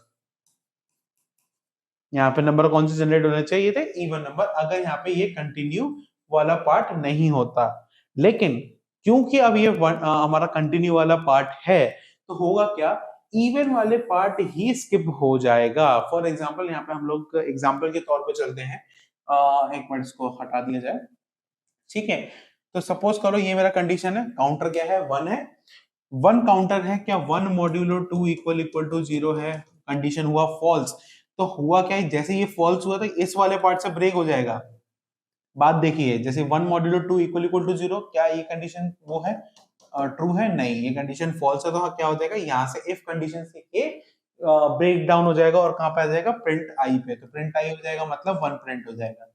फिर हम लोग दूसरे पार्ट में चलते हैं। अब हमारा आई का काउंटर क्या हो चुका है, इंक्रीज हो चुका है। तो अब होगा क्या, 2 मॉड्यूलो 2, तो 2 मॉड्यूलो 2 इक्वल इक्वल टू 0, क्या ये कंडीशन ट्रू है, बिल्कुल कंडीशन ट्रू है। तो क्योंकि ये कंडीशन ट्रू है तो क्या हुआ, कंटिन्यू उसके नीचे लिखा हुआ है, मतलब इफ कंडीशन के नीचे वाला ब्लॉक एग्जीक्यूट हो जाएगा। अगर आपने इफ कंडीशन वाला हमारा वीडियो देखा हुआ तो वहां पे आपको उसका फ्लो भी आपको समझ में आ गया होगा कि कैसे हुआ। तो जो हमारा कंटिन्यू वाला पार्ट है वो एग्जीक्यूट हो जाएगा, मतलब कि जो 2 है वो क्या हो जाएगा, होगा जरूर लेकिन स्किप हो जाएगा, ठीक है, प्रिंट नहीं होगा, मतलब वो उस सीरीज के अंदर से जो 2 है वो स्किप हो जाएगा। एंड सेम वे ये चीज चलेगी, जैसे 3 मॉड्यूलो 2 कंडीशन फॉल्स, 3 प्रिंट हो जाएगा। फिर 4 मॉड्यूलो 2 कंडीशन ट्रू, 4 होगा, लेकिन हम लोग इसको स्किप कर देंगे, वो चीज हम लोग प्रिंट नहीं करेंगे या प्रिंट नहीं होगी, ठीक है। फिर आती है आपकी 5 मॉड्यूलो 2, 5 मॉड्यूलो 2, तो ये हमारा कंडीशन क्या हो जाएगा, फॉल्स हो जाएगा। तो जैसे ही फॉल्स होगा तो स्किप हो जाएगा, तो 5 भी हमारा प्रिंट हो जाएगा। 6 पे जाएंगे नहीं क्योंकि 6 इज एक्सक्लूसिव। तो ये हमारा क्या है, ये हमारा जो कंटिन्यू स्टेटमेंट है, ये उसका एक बहुत अच्छा एग्जांपल है। क्वेश्चन कभी कभी आ जाता है तो 2 मार्क में कि what do you understand by continuous statement, give an example to illustrate your answer या to support your answer. Next चीज हमारे पास आती है वो है ब्रेक स्टेटमेंट। नाम से ही पता चल रहा है कि थोड़ा ही चलेगी, तो भैया यहाँ पे क्या होगा, उस लूप से या उस पार्ट से क्या हो जाएगा, ये ब्रेक डाउन हो जाएगा। डेफिनेशन देख लेते हैं। Definition says the break statement is used to exit a loop prematurely based on a certain condition. जैसे कि प्री मेच्योर डिलीवरी होती है, डोंट गेट मी रॉन्ग, लेकिन जैसे प्री मेच्योर डिलीवरीज होती हैं, सेम वे जैसे प्री मेच्योर का मतलब क्या होता है, जो टाइम है, जो डिफाइंड टाइम है, उससे पहले ही वो चीज हमारे पास अचीव हो जाए। फॉर एग्जांपल कई बार हम लोग अमेजोन पे ऑर्डर करते हैं एंड वो डेट दे रहा होता है, फॉर एग्जांपल मेरा कोई पैकेज है वो 30 जनवरी को आना है, तो ऑब्वियस ही बात है उससे पहले अगर मेरे पास आ जाता है तो it means it's a pre mature delivery. तो यहाँ पे हुआ क्या, हमारे पास पहले वो चीज डिलीवर हो गई या पहले वो रिजल्ट हमें मिल गया। फॉर एग्जाम्पल यहाँ पे हम लोगों ने एक एग्जाम्पल लेके रखा हुआ है, जहाँ पे एक फिर से हमने फॉर लूप का इस्तेमाल किया है। यहाँ पे हमने क्या किया, for i in range 1 to 6, मतलब नंबर कहां से लेकर कहां तक प्रिंट होंगे, 1 2 3 4 5 6, मतलब ऐसा होना चाहिए था, नॉट 6, सिर्फ 5 तक प्रिंट होंगे। अब मैंने बोल दिया कि if I equal equal to 3, जैसे ही मेरा आई का काउंटर 3 पे पहुंच जाए, आई इक्वल टू 3 हो जाए, तो क्या हो जाए, ब्रेक हो जाए। आई इक्वल टू 3 हो जाए तो हमारा क्या हो जाए, ब्रेक हो जाए। तो मतलब 1 से लेकर 1 2 3 तो प्रिंट होगा होगा, ये तो कंफर्म होगा। कैसे, पहले हमारा काउंटर क्या होगा, 1, क्या 1 इक्वल इक्वल टू 3 है? कंडीशन फर्स्ट क्या हो जाएगा, प्रिंट आई हो जाएगा, 1 प्रिंट हो गया। फिर नेक्स्ट कंडीशन, क्या 2 इक्वल इक्वल टू 3 है? यस, 2 इक्वल इक्वल टू 3 है, तो हमारा क्या होगा, और 2 प्रिंट हो जाएगा। फिर आता है बात 3 इक्वल इक्वल टू 3, क्या ये कंडीशन ट्रू है? बिल्कुल ट्रू है ये कंडीशन। तो जैसे ही ये कंडीशन ट्रू हुआ, यहाँ पे हमारा ब्रेक हो जाएगा, तो यहां से लेकर इतना पार्ट जो है नहीं प्रिंट होगा। अदरवाइज अगर ये ब्रेक पार्ट नहीं होता तो ये सारा पार्ट प्रिंट होता, तो 1 से लेकर 5 तक हमारे पास लिस्ट जनरेट हो जाती। आई होप आपको अभी तक की वीडियो समझ में आ रही होगी। अगर वीडियो समझ में आ रही हो तो आप लाइक शेयर एंड सब्सक्राइब करना ना भूलें, क्योंकि बहुत मेहनत लगती है वीडियोस को बनाने में। हमारी पूरी टीम लगी रहती है एडिट करने में, एंड इतनी कंसिस्टेंटली वीडियो आ रही है तो आप समझ ही सकते हैं कि हमारी टीम दिन रात काम कर रही है। ठीक है, एंड अपना फेवरेट पार्ट भी कमेंट कर दीजिएगा, नीचे कमेंट बॉक्स दिया हुआ है, लिखिए कमेंट में। ठीक है, नेक्स्ट चीज हम लोग देख लेते हैं पास। ठीक है, हम लोगों ने कंटिन्यू देख लिया, ब्रेक देख लिया, अब देख लेते हैं हम लोग पास। पास स्टेटमेंट क्या होता है? The pass statement is a no operation statement, नल्ला है ये। ठीक है, a pass statement is a no operation statement, it acts as a placeholder and does nothing। ठीक है, ये 5 स्टार की एड से बहुत ज्यादा इंस्पायर्ड है, क्योंकि ये नथिंग का कोर्स कंप्लीट करके आया हुआ है, एंड ये कुछ नहीं करता है। इसका काम है ये प्लेस होल्डर की तरह काम करता है। ये मोर कॉमन है, ये जो हमारा पास है ये मोर कॉमन होता है किसके साथ? फंक्शंस के साथ। ऐसा नहीं है कि है ना ये लूप्स के साथ नहीं इस्तेमाल होता, लेकिन फंक्शंस के साथ ये ज्यादातर इस्तेमाल होता है। फॉर एग्जाम्पल यहाँ पे मैंने क्या किया है कि मैंने एक लूप लेके रखा है फॉर आई इन रेंज 3।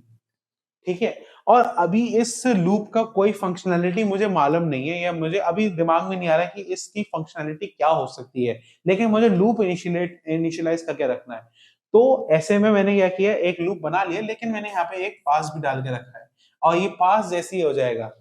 ठीक है, हम लोगों का एक कंडीशन इवेल्युएट होता है फॉर आई इन रेंज 3। ठीक है, अब नीचे हम लूप की बॉडी में जाएंगे एग्जीक्यूशन के लिए, तो वहां क्या लिखा हुआ है? पास। जैसे ही पास हो जाएगा वो बाहर निकल के आ जाएगा, मतलब इट डज नथिंग, बस it act as a place holder.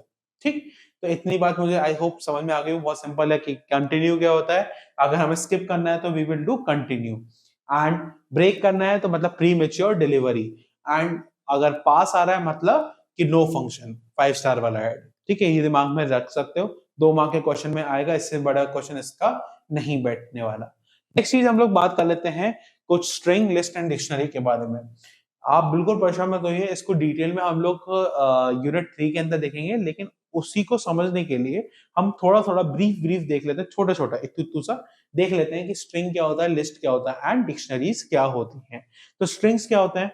जो भी चीज वो 2 इन्वर्टेड कॉमर्स के अंदर होगा वो हमारा क्या कहलाएगा? स्ट्रिंग कहलाएगा। हम लोग डेफिनेशन देख लेते हैं क्या है। Strings are the sequence of characters and are used to represent the text. They are mutable in, they are immutable in Python. क्या बोल रहा है? सबसे पहली बात इसने बोली sequence of characters. For example मैंने यहाँ पे लिखा हेलो, तो यहाँ पे सीक्वेंस ऑफ कैरेक्टर है, लाइक HELLO, ये क्या है? कैरेक्टर्स है, and I used to represent text. अब यहाँ पे क्या हुआ, हम लोगों ने यहाँ पे कैरेक्टर, अगर मैं यहाँ पे सिंगल H भी लिख दूंगा तो भी ये मेरा स्ट्रिंग है, अगर हेलो लिखा तो भी मेरा वो टेक्स्ट है, तो वो भी किसकी तरह एक्ट करेगा? वो भी हमारे स्ट्रिंग की तरह एक्ट करेगा। नेक्स्ट पॉइंट इसमें लिखा हुआ है they are immutable in Python. अब इम्यूटेबल एंड म्यूटेबल क्या होते हैं? इम्यूटेबल जो डेटा टाइप्स होते हैं वो उस टाइप के डेटा टाइप्स होते हैं जिनके अंदर हम मॉडिफिकेशंस नहीं कर सकते हैं, जबकि जो म्यूटेबल होते हैं उनके अंदर हम मॉडिफिकेशन कर सकते हैं उनके प्लेस होल्डर्स पे। और प्लेस होल्डर को एक्सेस कैसे किया जाता है? With the help of indexes. ठीक है, with the help of indexes. String के अंदर भी इंडेक्सेस होते हैं, लाइक एग्जांपल अगर हम यहाँ पे बात करें तो यहाँ पे इंडेक्स हमेशा कहां से शुरू होगा? 0 1 2 3 4। तो यहाँ पे हमारे पास इंडेक्स है, लेकिन हम ऐसा नहीं कर सकते। फॉर एग्जांपल अगर ये मेरा a इक्वल्स टू हेलो है, तो मैं कुछ ऐसा नहीं कर सकता हूँ a1 इक्वल्स टू कोई कैरेक्टर चेंज ही कर दूं मैं, लाइक यहाँ पे e है मैं s कर देता हूँ, तो मैं ऐसा नहीं कर सकता हूँ, बिकॉज क्योंकि हमारा जो स्ट्रिंग है वो क्या है? एक इम्यूटेबल डेटा टाइप है, इम्यूटेबल डेटा टाइप है। लेकिन लेकिन अगर यही चीज मेरे पास for example a equals to 1 2 3, मेरी राइटिंग थोड़ी सी गंदी होती जा रही है, 1 2 3 एंड 4, अगर मेरे पास कुछ ऐसा सीक्वेंस दिया हुआ है और मैं यहाँ पे कर देता हूँ a1 पे अभी क्या वैल्यू है? 2, तो मैं 2 की जगह कर दूं अगर 5, तो अब मेरा जो नया लिस्ट आएगा वो कुछ a दिखेगा, 1 5 1 5 3 4। क्योंकि लिस्ट क्या होते हैं हमारे म्यूटेबल टाइप के डेटा टाइप्स होते हैं। ठीक है, तो ये हमारा स्ट्रिंग की कहानी है। स्ट्रिंग का एक एग्जांपल देख लेते हैं। फॉर एग्जांपल यहाँ पे क्या कर रहा है, ग्रीटिंग नाम का वेरिएबल बनाया है एंड इसके अंदर क्या लिखा है, हेलो वर्ल्ड, जो हमारा स्टैंडर्ड प्रोग्राम होता है। और फिर क्या किया हमने, वेरिएबल को प्रिंट कर दिया, तो हमारा क्या रिजल्ट निकल के आएगा, hello world as a result में निकल के आएगा। ठीक है, मेन चीज क्या थी कि ये डबल इन्वर्टेड कॉमर्स के अंदर या फिर सिंगल कोट्स के अंदर भी आपको देखने को मिल जाएंगे, या तो डबल के अंदर या फिर सिंगल के अंदर। ठीक, नेक्स्ट चीज हम लोग देख लेते हैं, लिस्ट क्या होती है। List are the ordered mutable sequence, ordered mutable sequence in Python that can contain elements of different data types, that can contain the elements of different data types। अगर आप लोगों ने सी प्रोग्रामिंग लैंग्वेज करके रखी होगी तो वहां पे एक चीज होती थी जिसको हम कहते थे एरेज। तो एरेज क्या होते थे, arrays are nothing but a homogeneous sequence, homogeneous collection of sequence. For example जब हमें कई सारे वेरिएबल्स एक साथ इनिशियलाइज करने होते थे तो वो हम लोग नहीं करते थे, उसकी जगह पे क्या करते थे, हम लोग ले देते थे इंट एरे, फिर उसका साइज देते थे लाइक 100 और फिर उसके बाद कोई वैल्यूज डाल देते थे लाइक 1 2 3 एंड सो ऑन, या फिर हम उसे खाली भी छोड़ देते थे। ठीक है, अब एरे की क्या इशू था, एरे में हम लोग क्या कर सकते थे, सिर्फ सिंगल टाइप का डेटा ही डाल सकते हैं। अगर जैसे हमने यहाँ पे इनिशियलाइज करके रखा है इंट, तो इंट ही टाइप का डेटा इसमें स्टोर होगा। लेकिन क्योंकि हमें मालूम है कि पाइथन क्या है, एक डायनेमिकली टाइप्ड लैंग्वेज है, मतलब कि जो डेटा टाइप है वो ऑटोमेटिकली डिटेक्ट कर लिया जाता है पाइथन के इंटरप्रेटर के थ्रू। तो यहाँ पे हम लोगों को स्पेसिफाई नहीं करना है, पहली बार। दूसरी बार, इसमें हम लोग हेट्रोजीनियस टाइप का डेटा हम स्टोर कर सकते हैं। मतलब अगर फॉर एग्जांपल मैं यहाँ पे एक लिस्ट बनाता हूँ जिसमें फॉर एग्जांपल वेरिएबल ए है, तो मैं इसके अंदर नंबर्स भी डाल सकता हूँ, लाइक इंटीजर्स भी डाल सकता हूँ, फ्लोट भी डाल सकता हूँ, कॉम्प्लेक्स नंबर भी डाल सकता हूँ 1+3 आयोटा या 3j, या फिर मैं टेक्स्ट भी डाल सकता हूँ हेलो, या मैं इसमें बुलियन वैल्यूज भी डाल सकता हूँ लाइक ट्रू। बात समझ में? या फिर एक चीज और भी कर सकता हूँ क्या, कि मैं इसके अंदर एक और लिस्ट डाल सकता हूँ। ठीक, तो इस तरीके से क्या है, मैं हेट्रोजेनियस टाइप का डेटा स्टोर कर सकता हूँ। तो ये इसकी एक खासियत है ओवर द एरेज। पर ऐसा नहीं है कि एरे की अपनी खुद की एक इंपॉर्टेंस है एंड लिस्ट की अपनी एक खुद की इंपॉर्टेंस है। ठीक, यहाँ पे एग्जांपल के तौर पे देख लेते हैं। ये आपने एग्जांपल कई बार देखा होगा कि एक नंबर्स का वेरिएबल बना के रखा हुआ है हम लोगों ने, जिसके अंदर क्या है, लिस्ट स्टोर है, कितने नंबर की, 5 नंबर की है।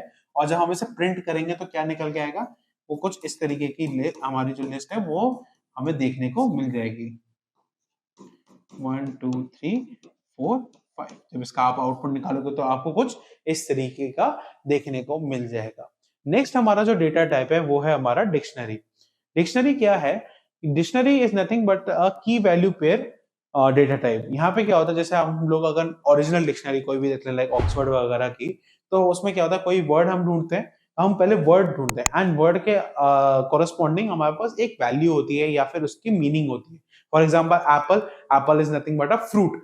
तो ये जैसे अब एप्पल क्या हो गया, वो हमारा की हो गया एंड जो उसकी डेफिनेशन हम लोगों ने बोली कि is nothing but a fruit, वो उसका वैल्यू हो गया। तो सेम वे अगर हमें कोई डेटा स्टोर करना है जिसमें की वैल्यू पेयर्स का हम लोगों को कॉम्बिनेशन चाहिए, तो हम किस डेटा टाइप का इस्तेमाल करते हैं, डिक्शनरी डेटा टाइप का इस्तेमाल करते हैं। तो यहाँ पे डेफिनेशन क्या कहती है, dictionaries are unordered collection of items. Each item is a key value pair and they are used to store data in a structured way. They are used to store the data in a structured way. आप suppose करो अगर आपका dictionary होती और वो unordered वे में होती, for example जैसे ए का लेटर कहीं पे है, फिर उसके बाद एक्स का वैल्यू आ गई या एक्स के वर्ड्स आ गए, तो क्या होता, इससे हमारा मिसमैच हो जाता। तो यहाँ पे हम लोग क्या कर सकते हैं, स्ट्रक्चर्ड वे में उस चीज को स्टोर कर सकते हैं। लेकिन डिक्शनरी में एक बात भी है कि जो जैसे लिस्ट है वो ऑर्डर्ड होता है, तो ऑर्डर्ड होते हैं तो क्या हम लोग इंडेक्स से उसको एक्सेस कर सकते हैं। लेकिन डिक्शनरी क्या है, अनऑर्डर्ड है, मतलब इसकी ऑर्डरिंग हमें नहीं मालूम है। क्योंकि अब हमें मतलब ऑर्डरिंग नहीं मालूम है, तो हम उसे इंडेक्स से भी एक्सेस नहीं कर सकते हैं। इसको और डिटेल में हम लोग अपने यूनिट थर्ड में देख रहे होंगे, यूनिट थर्ड एंड फोर्थ में। यहाँ पे हम लोग बात कर रहे थे डिक्शनरी के एग्जाम्पल की। तो यहाँ पे एक मैंने वेरिएबल बना के रखा है स्टूडेंट नाम का, एंड डिक्शनरी को इनिशियलाइज करने के लिए क्या करना पड़ेगा, कर्ली ब्रेसेस का, लिस्ट करनी होती है तो स्क्वायर ब्रैकेट्स का, और अगर आपको फॉर एग्जांपल स्ट्रिंग करना है तो इन्वर्टेड कॉमर्स, डबल या सिंगल। आपको वो करना है, क्या नाम है, इसकी जगह पे क्या करना है, टपल को इनिशियलाइज करना है तो हम लोग क्या करेंगे, पैरेंथेसिस का इस्तेमाल करेंगे। एंड सेट का अगर हमें करना होगा तो हम लोग क्या करेंगे, हमारा कर्ली ब्रेसेस का इस्तेमाल करेंगे। लेकिन लेकिन लेकिन यहाँ पे बात क्या होगी, की वैल्यू में हम लोग डेटा नहीं स्टोर करेंगे। की वैल्यू में डेटा स्टोर करेंगे तो क्या होगा, हम लोग डिक्शनरी का इस्तेमाल करेंगे। मतलब दो यहाँ पे कॉन्ट्राडिक्ट करते हैं, लेकिन कोई बात नहीं, हम लोगों को दिमाग में ध्यान रखना है कि अगर कर्ली ब्रेसेस का इस्तेमाल कर रहे हैं और विद अ सिंगल वैल्यू, अगर मैंने ये लिख दिया है 1 तो ये हमारा सेट हो जाएगा। लेकिन अगर मैंने यहीं पे A1 लिखा है तो ये हमारा हो जाएगा डिक्शनरी एंड ये हमारा हो जाएगा सेट। ठीक है, फॉर एग्जांपल यहाँ पे मैंने स्टूडेंट नाम का वेरिएबल बना के रखा हुआ है, जहाँ पे नेम क्या है, की वैल्यू है, एज क्या है, की वैल्यू मतलब की है, एंड ग्रेड क्या है, की है, एंड इसके कॉरेस्पॉन्डिंग क्या है, वैल्यू है। For example John, for example आपका 20 and for example grade. Next अभी हम लोग जो वीडियोस आएंगे तो उसमें हम लोग देखेंगे कि डिक्शनरीज के अंदर जो हमें वैल्यूज होते हैं वो कैसे एक्सेस करते हैं, उन पे कैसे ऑपरेशंस करते हैं। ये बंदा मेरे काम के बीच में, एक मिनट फोकस करे भाई, ये अगर किसी को दिख रहा होगा, मेरे हाथ में ना मक्खी है और ये मेरे लेंस पे बैठा हुआ था, पता है तुम्हें?